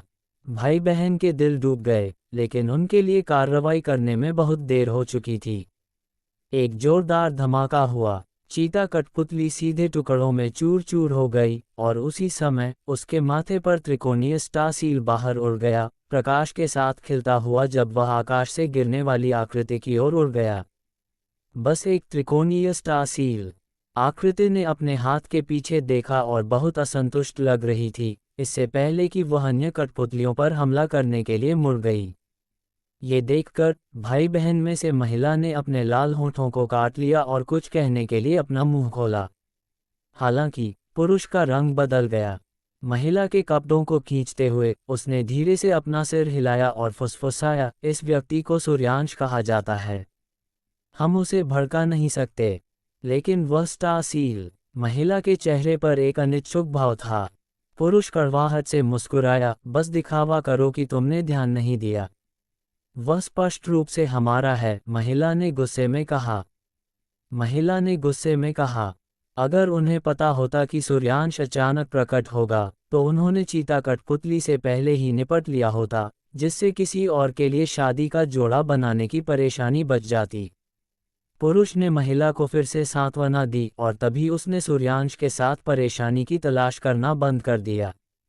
पुरुष समझ गया कि सूर्यांश जैसे लोगों से बात करने का कोई कारण नहीं था। यदि आप उससे तर्क करने की कोशिश करते हैं, तो वह केवल अपनी मुट्ठी का उपयोग करेगा। हॉल में हत्या पूरे 1 घंटे तक चली। दक्षिणी क्षेत्र के विभिन्न संप्रदायों और परिवारों से दर्जनों शीर्ष डाओसोस रेल्म योद्धाओं ने आखिरकार एक छोटी सी कीमत चुकाने के बाद सभी कठपुतलियों को नष्ट कर दिया। मूल्यवान स्पिरिट एनर्जी हार्ट का उल्लेख नहीं करने के लिए 3 स्टार सील दिखाई दिए। शुरुआत में उस व्यक्ति द्वारा प्राप्त पंचकोणीय स्टार सील और सूर्यांश द्वारा प्राप्त त्रिकोणीय स्टार सील के अलावा अर्जुन के हाथ के पीछे वाले के समान समचतुर्भुज के आकार का एक स्टार सील भी था। ये स्टार सील नीलांगी को भाग्य से प्राप्त हुआ था, इसलिए नीलांगी स्वाभाविक रूप से बहुत खुश थी, क्योंकि अब वह शैटर्ड स्टार सी में प्रवेश करने और अपने सम्राट मार्ग की तलाश करने के लिए योग्य थी। यह अब तक नहीं था कि सभी को हॉल पर एक अच्छी नज़र डालने का समय मिला। हॉल ने एक बड़े क्षेत्र को कवर किया और अब कठपुतली के टुकड़ों से ढका हुआ था। चारों ओर देखते हुए उनके सामने एक स्पष्ट मार्ग था जो एकमात्र निकास लगता था। निकास की रखवाली करने वाली कोई कठपुतली नहीं थी, न ही स्पिरिट अरे के कोई निशान थे, इसलिए यह बहुत सुरक्षित लग रहा था। हालांकि हर कोई सतर्क था और निकास की ओर नहीं भागा, इसके बजाय क्रॉस लेग बैठने और अपनी ताकत बहाल करने के लिए एक जगह ढूंढ रहा था, जबकि पहले व्यक्ति के आगे आने का इंतजार कर रहा था। 7 ग्लोरीज चेंबर ऑफ कॉमर्स के अग्रेश अचानक फिर से गोंगाचार्य के पीछे आए और एक चापलूसी भरे भाव के साथ पूछा, भाई गोंगाचार्य, आप वहाँ की स्थिति के बारे में क्या सोचते हैं? गोंगाचार्य ने अपनी आंखें सिकुड़ी और उसे देखा। भाई अग्रेश, मुझे लगता है कि तुम पहले से कहीं ज्यादा बेशर्म हो। तुम हमेशा मुझसे सब कुछ क्यों पूछते हो? मैंने ये फ्लोइंग टाइम टेम्पल नहीं बनाया। अग्रेश ने अर्थपूर्ण ढंग से मुस्कुराया और कहा, सक्षम लोग अधिक काम करते हैं। भाई गोंगाचार्य की स्पिरिट अरे और स्पिरिट अरे की समझ के साथ, अगर वहाँ कोई खतरा होता तो आपने इसे तुरंत देखा होता। चूंकि तुम बेशर्मी से मेरी चापलूसी कर रहे हो। गोंगाचार्य ने असंतोष में सांस ली, अनिच्छा से खड़े हो गए और आगे बढ़े, तो मैं जाकर एक नज़र डालूंगा। Lock chapter. गोंगाचार्य ने निकास की ओर चलते हुए खुद से बुदबुदाया। अग्रेश मौके पर स्तब्ध महसूस किए बिना नहीं रह सका। अर्जुन वास्तव में गोंगाचार्य से यह जांचने के लिए आया था कि क्या निकास पर कोई स्पिरिट अरे है, लेकिन उसने उम्मीद नहीं की थी कि दूसरा पक्ष इतनी आसानी से सहमत हो जाएगा, बिना मना करने के किसी इरादे के। ये पूरी तरह से गोंगाचार्य के सामान्य चरित्र के साथ असंगत था। इन सब पर विचार करते हुए अग्रेश की अभिव्यक्ति थोड़ी बदल गई, क्योंकि वह तेजी से आगे बढ़ा। मैं भाई गोंगाचार्य को अकेले ऐसे जोखिम क्यों लेने दूं? मैं, अग्रेश, आपके साथ जाने को तैयार हूं। भाइयों के रूप में हमें सुख और दुख साझा करना चाहिए। क्या तुम सुनिश्चित हो? गोंगाचार्य ने अपना सिर झुकाया और उसे एक चिढ़ाने वाले रूप से देखा। ओह! अग्रेश का दिल अनगिनत विचारों से भर गया था, मुख्य रूप से क्योंकि दूसरे पक्ष की अभिव्यक्ति बहुत पेचीदा थी, जिससे वह थोड़ा चिंतित महसूस कर रहा था। वह नहीं जानता था कि दूसरे पक्ष को संतुष्ट करने वाले तरीके से कैसे जवाब दिया जाए, लेकिन अंत में उसने अपने दांत पीस लिए और कहा, मैं सुनिश्चित हूँ।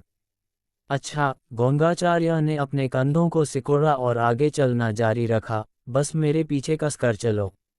ये सुनकर अग्रेश बहुत खुश हुआ, ये जानते हुए कि उसका जवाब अभी निश्चित रूप से सही था, लेकिन सतह पर वह शांत रहा और कहा, स्वाभाविक रूप से भाई गोंगाचार्य को सावधान रहना चाहिए।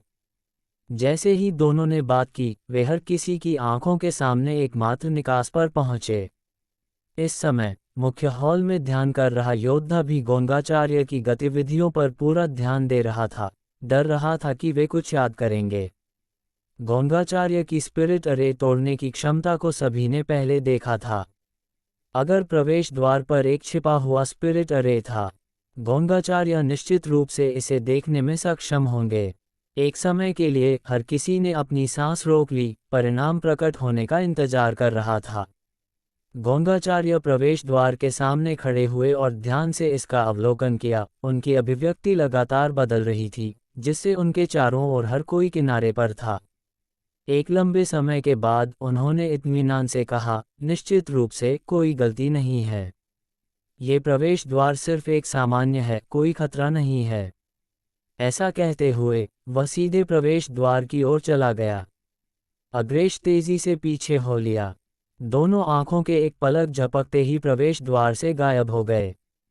क्या चालों का एक गुच्छा है। जैसे ही अर्जुन प्रवेश द्वार में भागा, वह चिल्लाए बिना नहीं रह सका।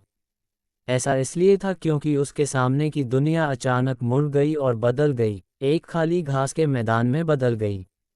ये घास का मैदान लंबी घास से भरा हुआ था और उसके दृष्टि के क्षेत्र में नीले आसमान, सफ़ेद बादल और हरी भरी घास थी। पर्यावरण बेहद सुंदर था, लेकिन ये स्पष्ट रूप से एक ऐसा दृश्य नहीं था जो फ्लोइंग टाइम टेम्पल में मौजूद होना चाहिए। एक इल्यूजन अरे। अर्जुन की भौहें अड़ गईं जब वह स्थिर खड़ा था। वह अपने सामने के दृश्य से हैरान नहीं था, शायद इसलिए कि उसे अंदर आने से पहले ही कुछ ऐसा ही होने का हल्का पूर्वाभास था। इसका कारण स्वाभाविक रूप से गोंगाचार्य था। जिस तरह से उसने पहले भानु के साथ निपटा था, अर्जुन बता सकता था कि गोंगाचार्य निश्चित रूप से उतना ही पहुंच योग्य और शांत नहीं था जितना वह सतह पर दिखाई देता था। इसके विपरीत ये व्यक्ति थोड़ी सी भी हानि सहन करने में असमर्थ लगता था और बुराई की चालों से भरा हुआ था।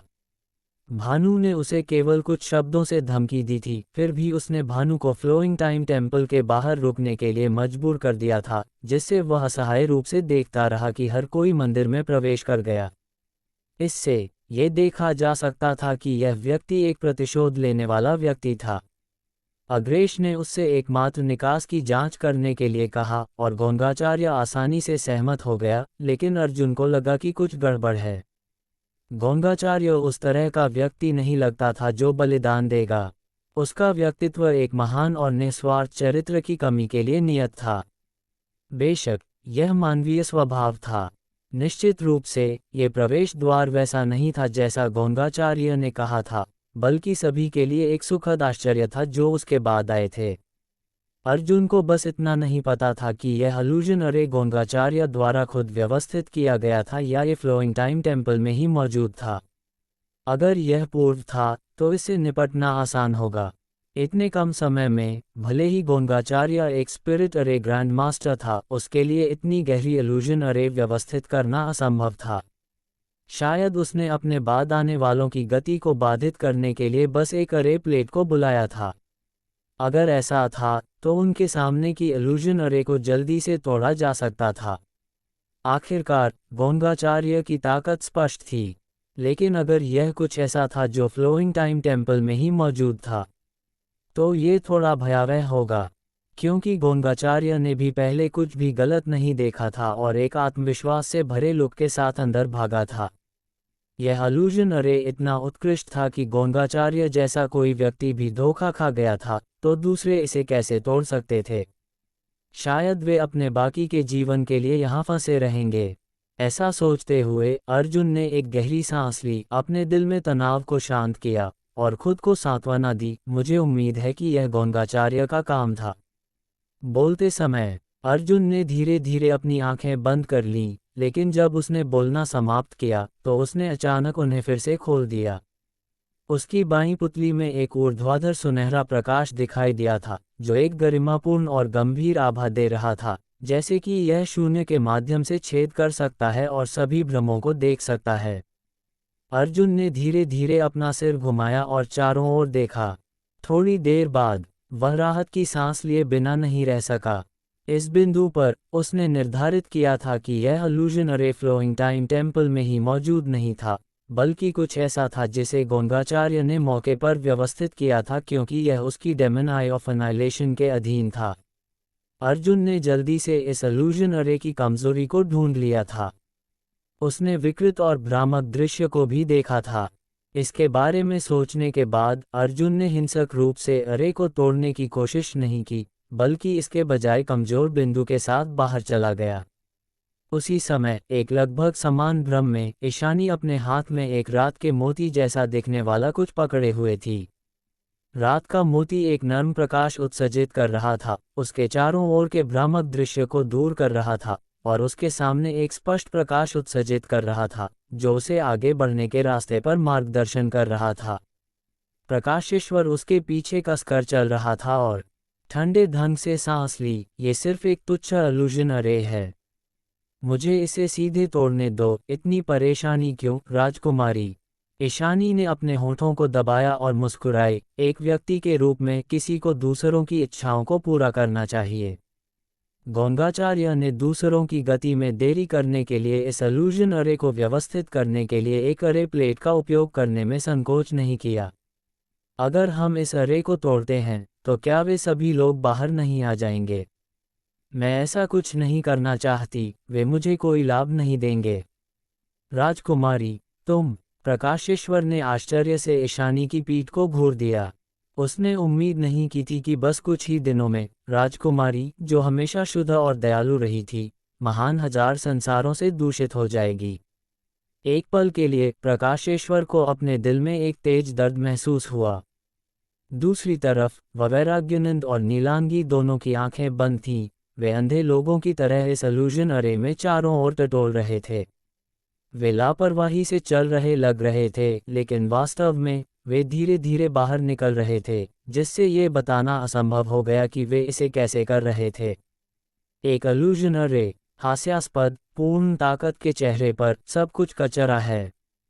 सूर्यांश ने हमेशा इस सच्चाई का पालन किया था कि ताकत सर्वोच्च थी, इसलिए इस इल्यूजन अरे में गिरने के बाद भी वह पीछे नहीं हटा। इसके बजाय उसने अपनी स्रोत क्यूई को धक्का दिया और अपने चारों ओर बमबारी करने के लिए अपनी सबसे मजबूत चालों का इस्तेमाल किया।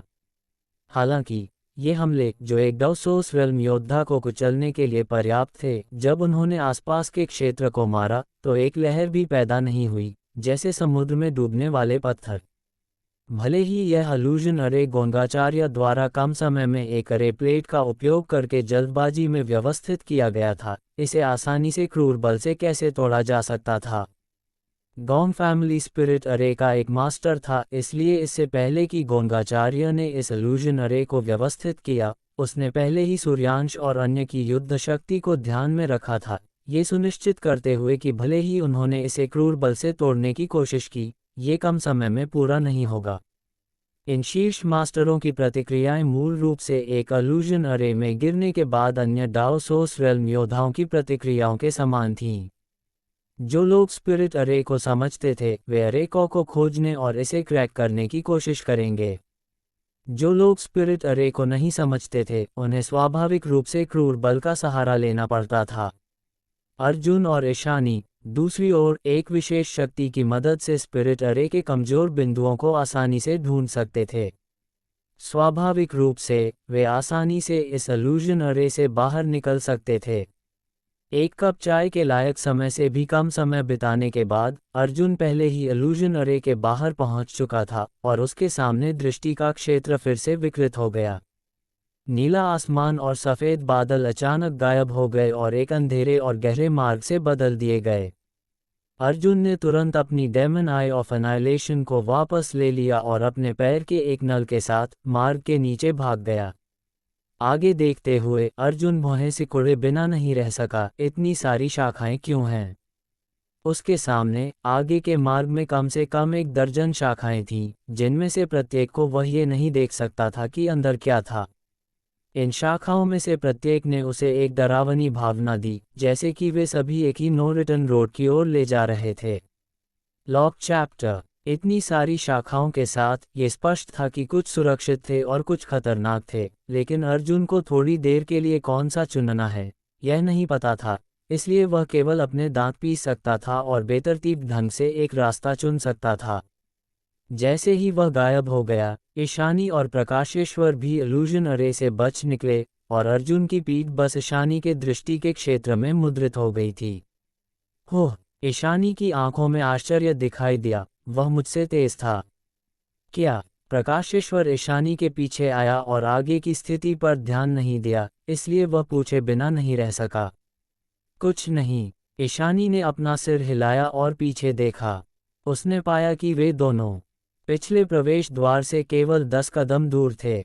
आसपास का क्षेत्र खाली था और अन्य लोगों का कोई निशान नहीं था।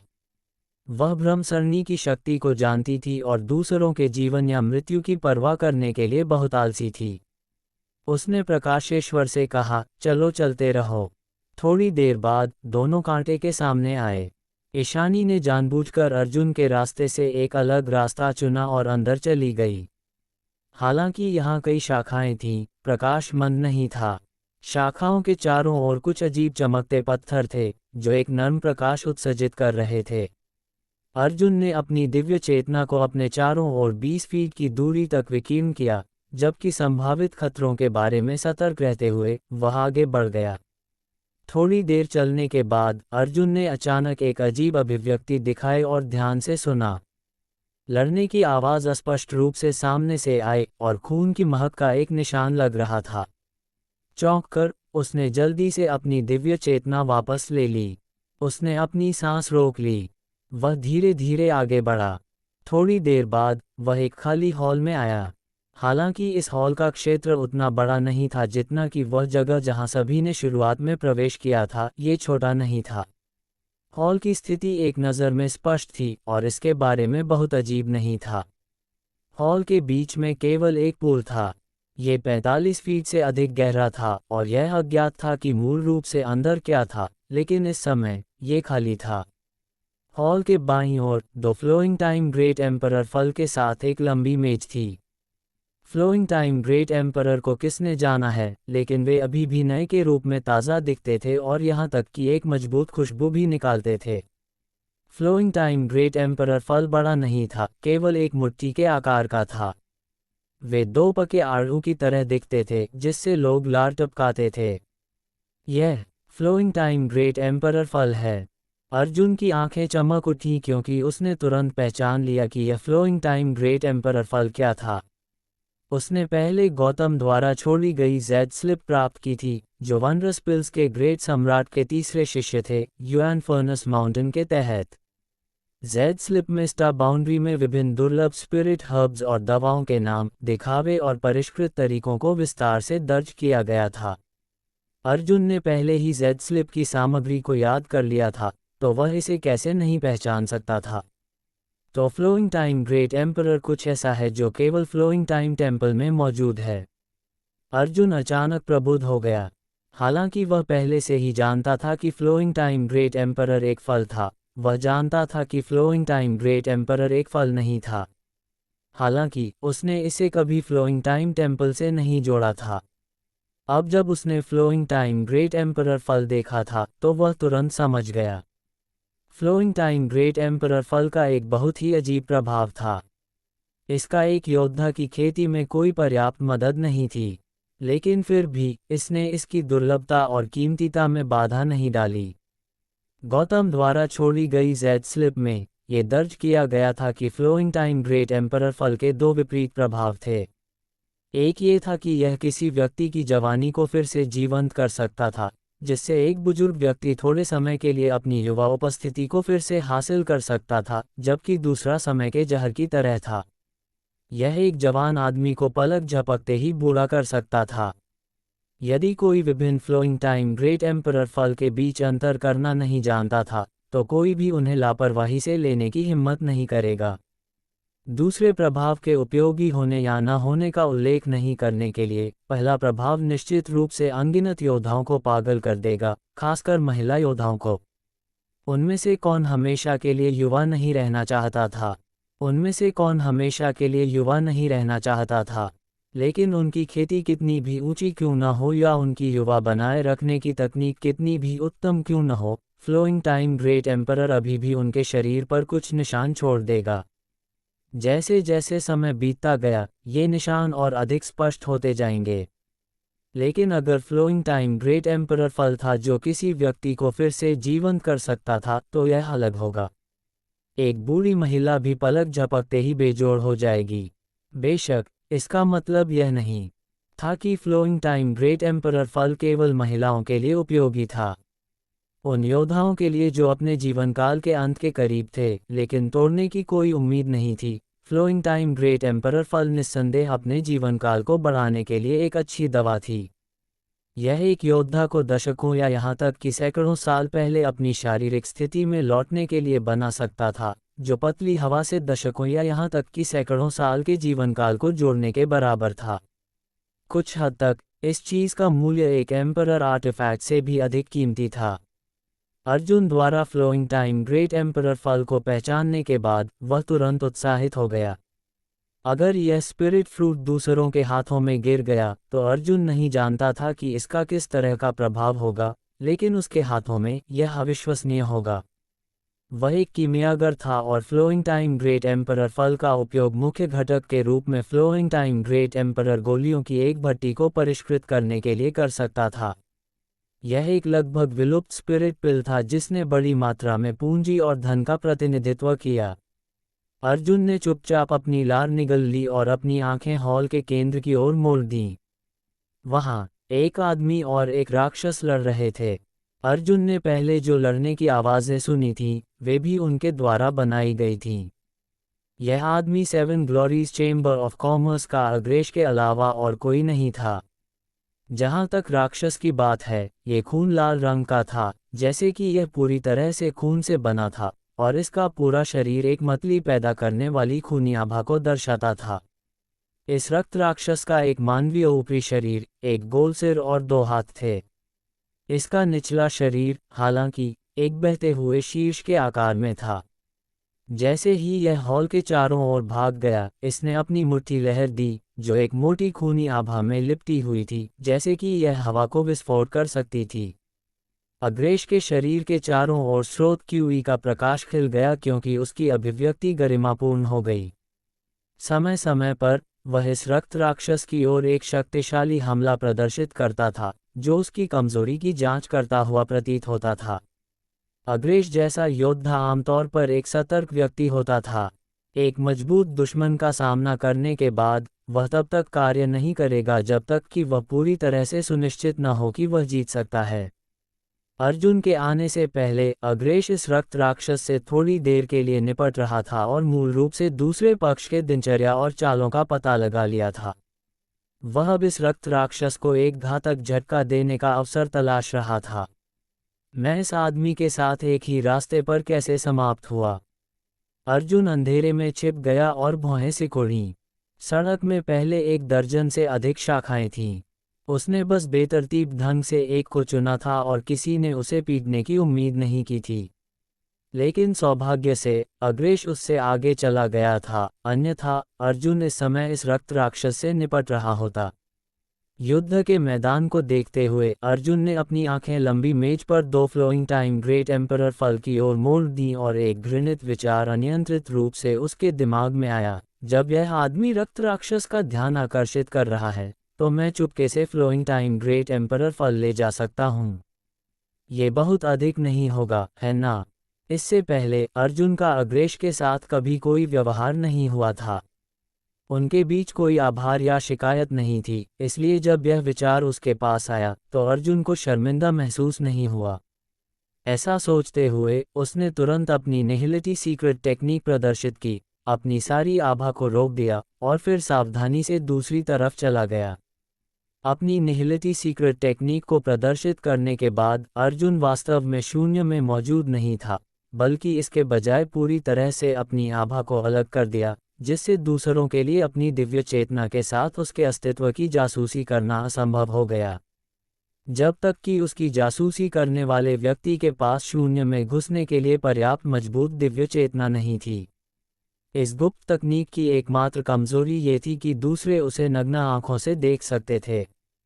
हॉल बहुत बड़ा नहीं था, इसलिए अगर अर्जुन बहुत भयंकर रूप से कार्य करता तो वह स्पष्ट रूप से अपने ठिकाने को उजागर कर देगा, लेकिन वह एक सतर्क व्यक्ति भी था, इसलिए उसने तब तक इंतजार किया जब तक कि अग्रेश और रक्त राक्षस दोनों उसके अंधे स्थान में प्रवेश नहीं कर गए, इससे पहले कि वह अचानक कार्रवाई करे। आगे भाग रहा था क्योंकि उसे दूसरों की दिव्य चेतना द्वारा पता लगाए जाने के बारे में चिंता करने की आवश्यकता नहीं थी।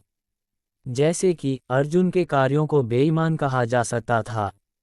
पलक झपकते ही अर्जुन लंबी मेज के सामने आ गया और दो फ्लोइंग टाइम ग्रेट एम्परर फल को पकड़ने के लिए बाहर पहुंच गया, उन्हें अपने स्पेस रिंग में रखने का इरादा था। अप्रत्याशित रूप से उसी क्षण लंबी मेज के ऊपर एक प्रकाश पर्दा जैसा अवरोध दिखाई दिया, जो सीधे अर्जुन के हाथ को अवरुद्ध कर रहा था। कचरा, अर्जुन ने खुद से बुदबुदाया, ये जानते हुए कि वह निश्चित रूप से दूसरों की आंखों के नीचे चुपके से नहीं जा पाएगा। निश्चित रूप से जिस क्षण प्रकाश पर्दा चमका, अग्रेश और रक्त राक्षस, जो भयंकर रूप से लड़ रहे थे, दोनों ने इसे देखा और अपनी निगाहें इसकी ओर डालीं। अग्रेश के चेहरे पर एक स्तब्ध अभिव्यक्ति थी। उसकी आंखें चौड़ी हो गईं क्योंकि उसने अर्जुन को घूर दिया। ऐसा लगता है कि उसने उम्मीद नहीं की थी कि कोई उसकी जानकारी के बिना अपनी लूट को चुरा पाएगा। वह चिढ़ाए बिना नहीं रह सका, दोस्त, तुम्हारी खेती ऊंची नहीं है, लेकिन तुम्हारी हिम्मत छोटी नहीं है। ये बस इतना ही है, अर्जुन ने लापरवाही से जवाब दिया। उसके शरीर से उसकी स्रोत क्यूई फूट रही थी क्योंकि उसने लंबी मेज पर प्रकाश पर्दे को मुक्का मारा था। चूंकि उसे खोजा गया था, अर्जुन खुले तौर पर फल छीन सकता था। इस प्रकाश पर्दे पर अवरोध वास्तव में असाधारण था। अनगिनत फ्लोइंग टाइम ग्रेट एम्परर फल का अनुभव करने के बाद भी यह अभी भी कार्य करने में सक्षम था, लेकिन अर्जुन से एक झटका लेने के बाद यह आखिरकार टूट गया। अर्जुन की आंखें तेज थीं और उसके हाथ तेज थे। फ्लोइंग टाइम ग्रेट एम्परर फल में से एक को पकड़ लिया और इसे सीधे अपने स्पेस रिंग में फेंक दिया। अग्रेश गुस्सा दिख रहा था, कोई भी ऐसी स्थिति में शांत रहने में सक्षम नहीं होगा। उसके अंदर आने के बाद उसने दो फ्लोइंग टाइम ग्रेट एम्परर फल पाए, लेकिन इससे पहले कि वह उन्हें ले पाता, हॉल में रक्तपूल अचानक उबल गया और जल्दी से एक विशाल रक्त राक्षस में संघनित हो गया।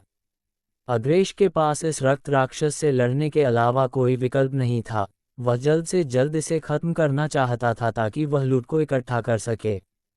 लेकिन वह कैसे जान सकता था कि अर्जुन कहीं से भी प्रकट होगा और उसे छीन लेगा जो उसका होना चाहिए था।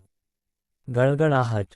फ्लोइंग टाइम ग्रेट एम्परर फल को अर्जुन द्वारा ले जाने के बाद रक्त राक्षस, जो पहले से ही एक हिंसक और शत्रुतापूर्ण आभा में घिरा हुआ था, ने एक दहाड़ निकाली और अर्जुन की ओर पागलपन से भागा, उस पर एक विशाल मुक्का फेंक दिया। ये झटका, अग्रेश की आंखें सनकरी हो गईं क्योंकि उसके चेहरे पर एक आतंक का भाव दिखाई दिया। उसने अभी अभी इस रक्त राक्षस से लंबे समय तक लड़ाई लड़ी थी और सोचा था कि उसे उसकी ताकत की अच्छी पकड़ है, लेकिन उसने उम्मीद नहीं की थी कि यह इतना कमजोर होगा। अर्जुन पर उसके हमले से न्याय करते हुए ये स्पष्ट था कि यह रक्त राक्षस निश्चित रूप से उतना आसान नहीं था जितना उसने सोचा था। उसने अपना सिर अर्जुन की ओर मोड़ दिया और ठंडे ढंग से सांस ली, खुद से बुदबुदाया, फर्स्ट ऑर्डर डाउसोस रेल्म तुरंत मारा जाने वाला है। उसकी राय में, भले ही वह इस झटके से बचाव करना चाहता था, यह आसान नहीं होगा, तो क्या एकमात्र फर्स्ट ऑर्डर डाउसोस रेल्म आंख के एक झपकी में नहीं मारा जाएगा। Lock chapter Hong. एक हिंसक विस्फोट, एक हिंसक सदमे की लहर और खून की एक लहर ने उस जगह को भर दिया जहां अर्जुन खड़ा था। मौत की तलाश। अग्रेश ने आगे घूर दिया और ठंडे ढंग से सांस ली। उसकी आंखें सावधानी से अराजक क्षेत्र की तलाश कर रही थीं, अर्जुन द्वारा उसकी मृत्यु के बाद छोड़े गए स्पेस रिंग को खोजने की कोशिश कर रही थीं। हालांकि वहां कुछ भी नहीं था। क्या ऐसा हो सकता है कि उसका स्पेस रिंग भी नष्ट हो गया हो? अग्रेश का चेहरा थोड़ा पीला पड़ गया। वह इस रक्त राक्षस की ताकत से चौंक नहीं गया था, बल्कि अर्जुन के स्पेस रिंग में खजानों से था। अर्जुन के कब्जे में क्या अच्छी चीजें थीं, इसका उल्लेख नहीं करने के लिए 2 सामान्य फ्लोइंग टाइम ग्रेट एम्परर फल बिल्कुल मूल्यवान थे। अगर अर्जुन का स्पेस रिंग वास्तव में इस रक्त राक्षस द्वारा नष्ट कर दिया गया था, तो उसमें सब कुछ शून्य में निर्वासित कर दिया जाएगा, जिसे फिर कभी नहीं पाया जा सकेगा। जैसे ही अग्रेश विचारों में खो गया था, रक्त राक्षस ने फिर से दहाड़ लगाई और उसके शरीर से एक रक्त लाल प्रकाश फूट पड़ा, बाहर की ओर विकिरण कर रहा था। क्या हो रहा है? अग्रेश ने भौहें सिकुड़ी और लाल बत्ती से बचने के लिए तेजी से हवा में छलांग लगा दी। उसी समय रक्त लाल प्रकाश फैल गया और पूरे हॉल को भर दिया। एक लाल प्रकाश पर्दा बना रहा जिसने सभी प्रवेश द्वारों और निकासों को सील कर दिया। अगले ही पल निकास पर लाल प्रकाश पर्दा थोड़ा नीचे गिर गया और एक आकृति अजीब तरह से दिखाई दी, जैसे कि उसे बाहर निकाल दिया गया हो। ऐसी कोई चाल है? अर्जुन स्तब्ध था, जबकि वह बोल रहा था। बोलते समय उसने एक मुक्का फेंका। उसने प्रकाश पर्दे की ओर मुक्का मारा। उसे आश्चर्य हुआ, हालांकि यह प्रकाश पर्दा बेहद पतला लग रहा था, ये वास्तव में बेहद कठिन था। उसका मुक्का, जो शक्ति से भरा हुआ था, वास्तव में इसे नहीं तोड़ पाया, केवल एक मुट्ठी का निशान छोड़ गया। इसके अलावा यह मुट्ठी का निशान भी बहुत कम समय में ठीक हो गया। तुम, अग्रेश, जो हवा के बीच में तैर रहा था, अचानक उसकी आंखें चौड़ी हो गईं, जैसे कि उसने दिन के उजाले में एक भूत देखा हो। आश्चर्य से अर्जुन को देखते हुए उसने बुदबुदाया, तुम मरे नहीं हो। फर्स्ट ऑर्डर डाउसोस रेल्म का एक योद्धा वास्तव में रक्त राक्षस के हमले के तहत निर्विवाद था और किसी को भी ध्यान दिए बिना निकास तक भागने में कामयाब रहा था। अगर यह रक्त राक्षस चौकस नहीं होता और निकास को सील करने के लिए कुछ अज्ञात विधि का उपयोग करता, तो अग्रेश पहले ही बच गया होता। उस समय उग्र रक्त राक्षस निश्चित रूप से अग्रेश पर अपना गुस्सा निकालेगा। अंत में अग्रेश न केवल उस मांस को खाने में विफल रहेगा जो उसने खाया था, वह भी मुसीबत में होगा। ये छोटा बच्चा बहुत कपटी और शातिर है, वह बस अमानवीय है। अग्रेश को यह समझने के बाद उसका गुस्सा बढ़ गया। वह नीचे भागना चाहता था और अर्जुन को एक लुगदी में पीटने के लिए रक्त राक्षस के साथ सेना में शामिल होना चाहता था। हाँ, नमस्कार भाई अग्रेश। अर्जुन ने अग्रेश को थोड़ा अजीब तरह से अभिवादन किया। मूल रूप से वह मरने का नाटक कर सकता था और भाग सकता था। अग्रेश को अकेले इस रक्त राक्षस से निपटने के लिए छोड़ सकता था। दुर्भाग्य से उसकी योजना परिवर्तनों को बनाए नहीं रख सकी और वह अंत में फंस गया। नमस्कार मेरे गधे को। अग्रेश का चेहरा उदास हो गया क्योंकि उसने सांस ली, लेकिन अगर तुम मर जाते हो तो मैं खुश हो जाऊंगा। वह और अर्जुन पहले कभी नहीं मिले थे और जिस तरह से दूसरे पक्ष ने अभी अभी काम किया था, अर्जुन के बारे में उसकी पहली छाप स्वाभाविक रूप से बहुत अच्छी नहीं थी, यह महसूस करते हुए कि यह व्यक्ति बुराई और विश्वासघाती दोनों था। चूंकि यह व्यक्ति कोई ऐसा नहीं था जिससे वह दोस्ती कर सके, इसलिए वह स्वाभाविक रूप से दयालु व्यवहार नहीं करेगा। अर्जुन ने ध्यान नहीं दिया और बस मुस्कुराया। भाई अग्रेश बहुत विनम्र हैं। जैसा कि कहा जाता है, घर पर आप अपने माता पिता पर भरोसा करते हैं, लेकिन बाहर आप अपने दोस्तों पर भरोसा करते हैं। तुम्हारा दोस्त कौन है? अग्रेश ने उसे बीच में ही रोक दिया। उसकी नसें फूल गईं। अच्छा। अर्जुन की अभिव्यक्ति गंभीर हो गई क्योंकि उसकी आकृति झिलमिलाहट हुई और उसने रक्त राक्षस से एक घातक झटका चकमा दिया। चूंकि उसने चुपके से 2 फ्लोइंग टाइम ग्रेट एम्परर फल लिए, ये रक्त राक्षस उसे अपने पिता के हत्यारे के रूप में मानता था और उस पर भयंकर हमला करता था। अग्रेश को पूरी तरह से अनदेखा कर दिया। रक्त राक्षस का शरीर विशाल था और अर्जुन अंतरिक्ष के दांव में कुशल था, इसलिए उसके लिए इससे बचना मुश्किल नहीं था। केवल एक चीज जिसने अर्जुन को सतर्क किया, वह इस राक्षस के शरीर से निकलने वाली रक्त कीवी थी। इस अजीब रक्त कीवी में किसी प्रकार की संक्षारक शक्ति थी जो लगातार उसकी स्रोत कीवी को खत्म कर रही थी और उसके शरीर पर आक्रमण करने की कोशिश कर रही थी। रक्त राक्षस के हमलों से बचते हुए अर्जुन चिल्लाया, भाई अग्रेश, तुम नीचे क्यों नहीं आते और इस रक्त राक्षस को मारने में मेरी मदद करते हो? अग्रेश ने अपनी बाहों को पार किया और सांस ली। मुझे नीचे क्यों जाना चाहिए और मदद क्यों करनी चाहिए? ये तुम्हें खोज रहा है, मुझे नहीं। तुम्हारा जीवन या मृत्यु मुझसे कोई लेना देना नहीं है। भाई अग्रेश के शब्द गलत हैं। अर्जुन ने अपना सिर हिलाया, उसकी आवाज़ रुक रुक कर बाहर आ रही थी।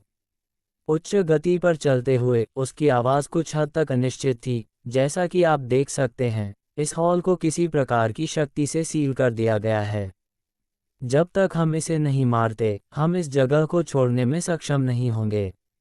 भाई अग्रेश, क्या आप यहाँ फंसे रहने को तैयार हैं?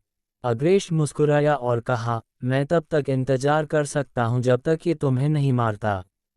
अर्जुन ने सांस ली और कहा, सभी सम्मान के साथ, भाई अग्रेश, हालांकि तुम्हारी ताकत अच्छी है, अगर तुम अकेले इस राक्षस को मारना चाहते हो तो क्या यह मुश्किल नहीं होगा? अग्रेश का चेहरा थोड़ा मरोड़ा। हालांकि वह इसे स्वीकार नहीं करना चाहता था, अर्जुन ने जो कहा वह सच था। अगर यह अर्जुन के यहाँ आने से पहले होता तो अग्रेश को विश्वास होता कि वह आसानी से इस रक्त राक्षस को नीचे ले जा सकता है, लेकिन इस समय ये जो युद्ध शक्ति प्रदर्शित कर रहा था, उससे न्याय करते हुए ये स्पष्ट था कि यह अपनी कुछ ताकत छिपा रहा था। भले ही अग्रेश ने अपने तुरुप का पत्ता इस्तेमाल किया, उसे इस रक्त राक्षस को मारने के लिए एक कीमत चुकानी होगी। क्या अधिक है, केवल स्वर्ग जानता था कि उन्हें क्या खतरे इंतजार कर रहे थे, इसलिए जब तक उसके पास कोई अन्य विकल्प नहीं था, अग्रेश उस शक्ति का उपयोग करने के लिए अनिच्छुक था जिसका वह उपयोग नहीं करना चाहता था। ऐसा सोचते हुए अग्रेश की अभिव्यक्ति गंभीर हो गई क्योंकि उसने अर्जुन की ओर अपनी आंखें संकरी कर लीं और अर्थपूर्ण ढंग से कहा, आपका एक्सेलेंसी एक असाधारण व्यक्ति लगता है। अभी अभी उसने अचानक देखा कि इस रक्त राक्षस से निपटते हुए अर्जुन भी लापरवाही से उससे बात कर रहा था। ये निश्चित रूप से कुछ ऐसा नहीं था जो एक फर्स्ट ऑर्डर डाउसोस रेल्म योद्धा कर सकता था, और उसके पिछले अजीब प्रदर्शन के साथ मिलकर अग्रेश ये सोचने में मदद नहीं कर सका कि यह युवक किस संप्रदाय से आया था और उसके पास ऐसी ताकत क्यों थी।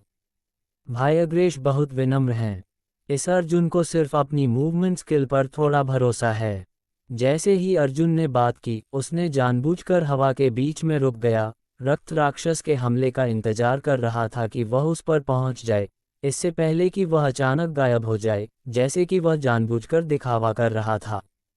बस एक मूवमेंट स्किल, अग्रेश ने खुद से बुदबुदाया। इसे सत्यापित करने का इरादा नहीं था, इसके बजाय जोर से चिल्लाया, मेरे लिए कार्रवाई करना असंभव नहीं है, लेकिन जो तुमने पहले लिया था मैं तुम्हें एक दे दूंगा। अर्जुन जानता था कि वह क्या कहने वाला था। उसने तुरंत जवाब दिया। जैसे ही उसने बोलना समाप्त किया, अर्जुन की तरफ से कुछ उड़ गया।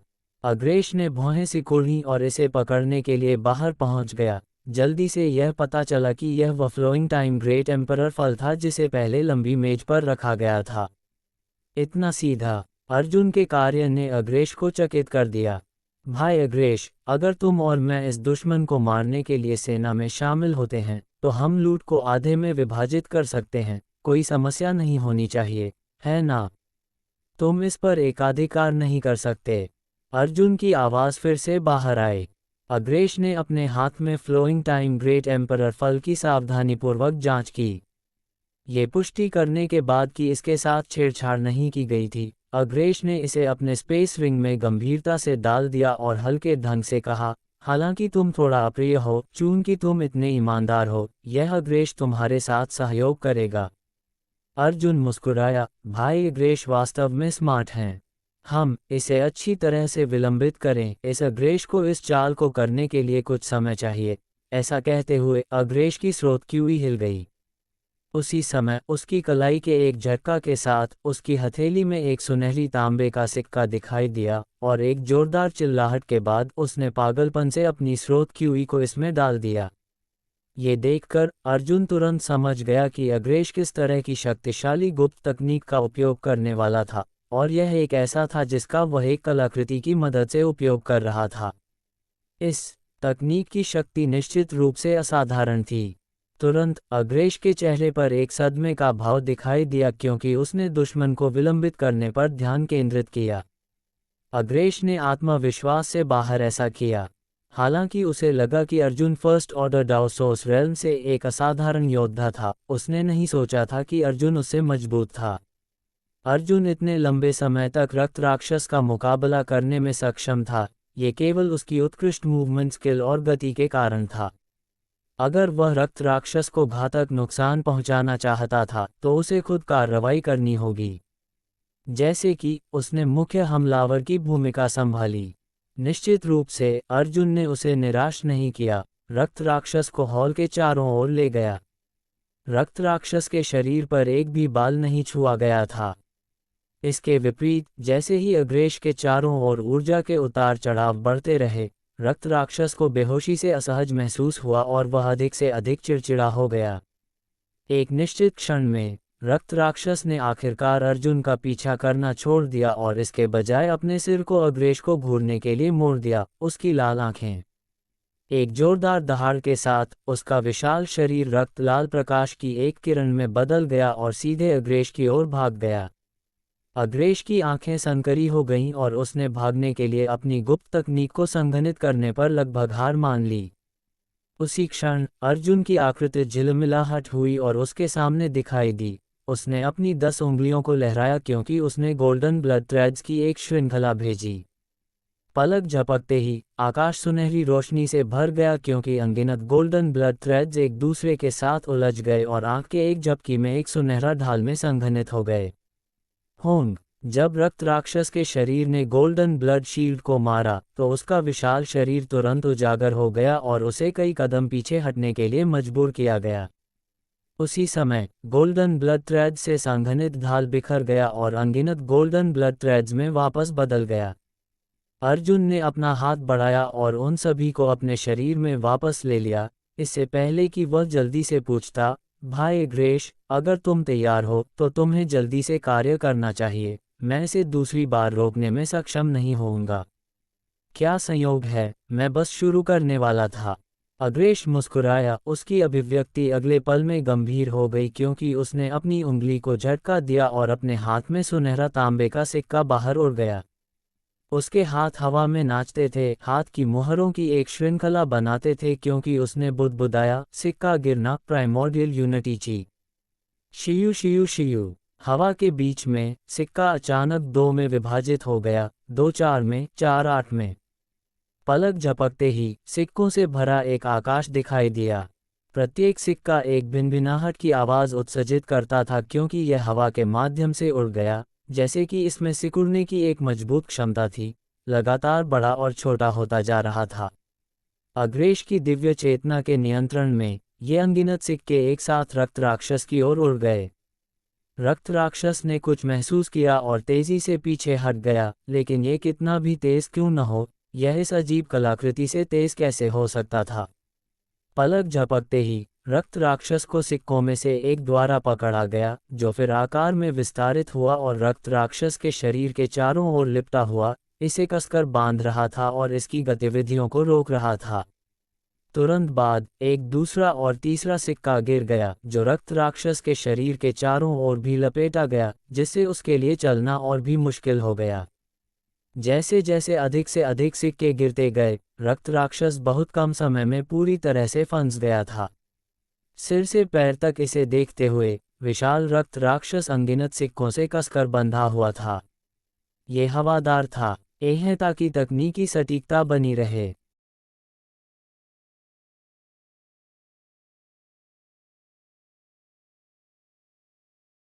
अगर आपको कहानी पसंद आई हो तो लाइक, थम्स अप का चिन्ह, शेयर और सब्सक्राइब बेल करना मत भूलें। मिलते हैं अगली कहानी में, यहीं माय नॉवल रूम पर 1।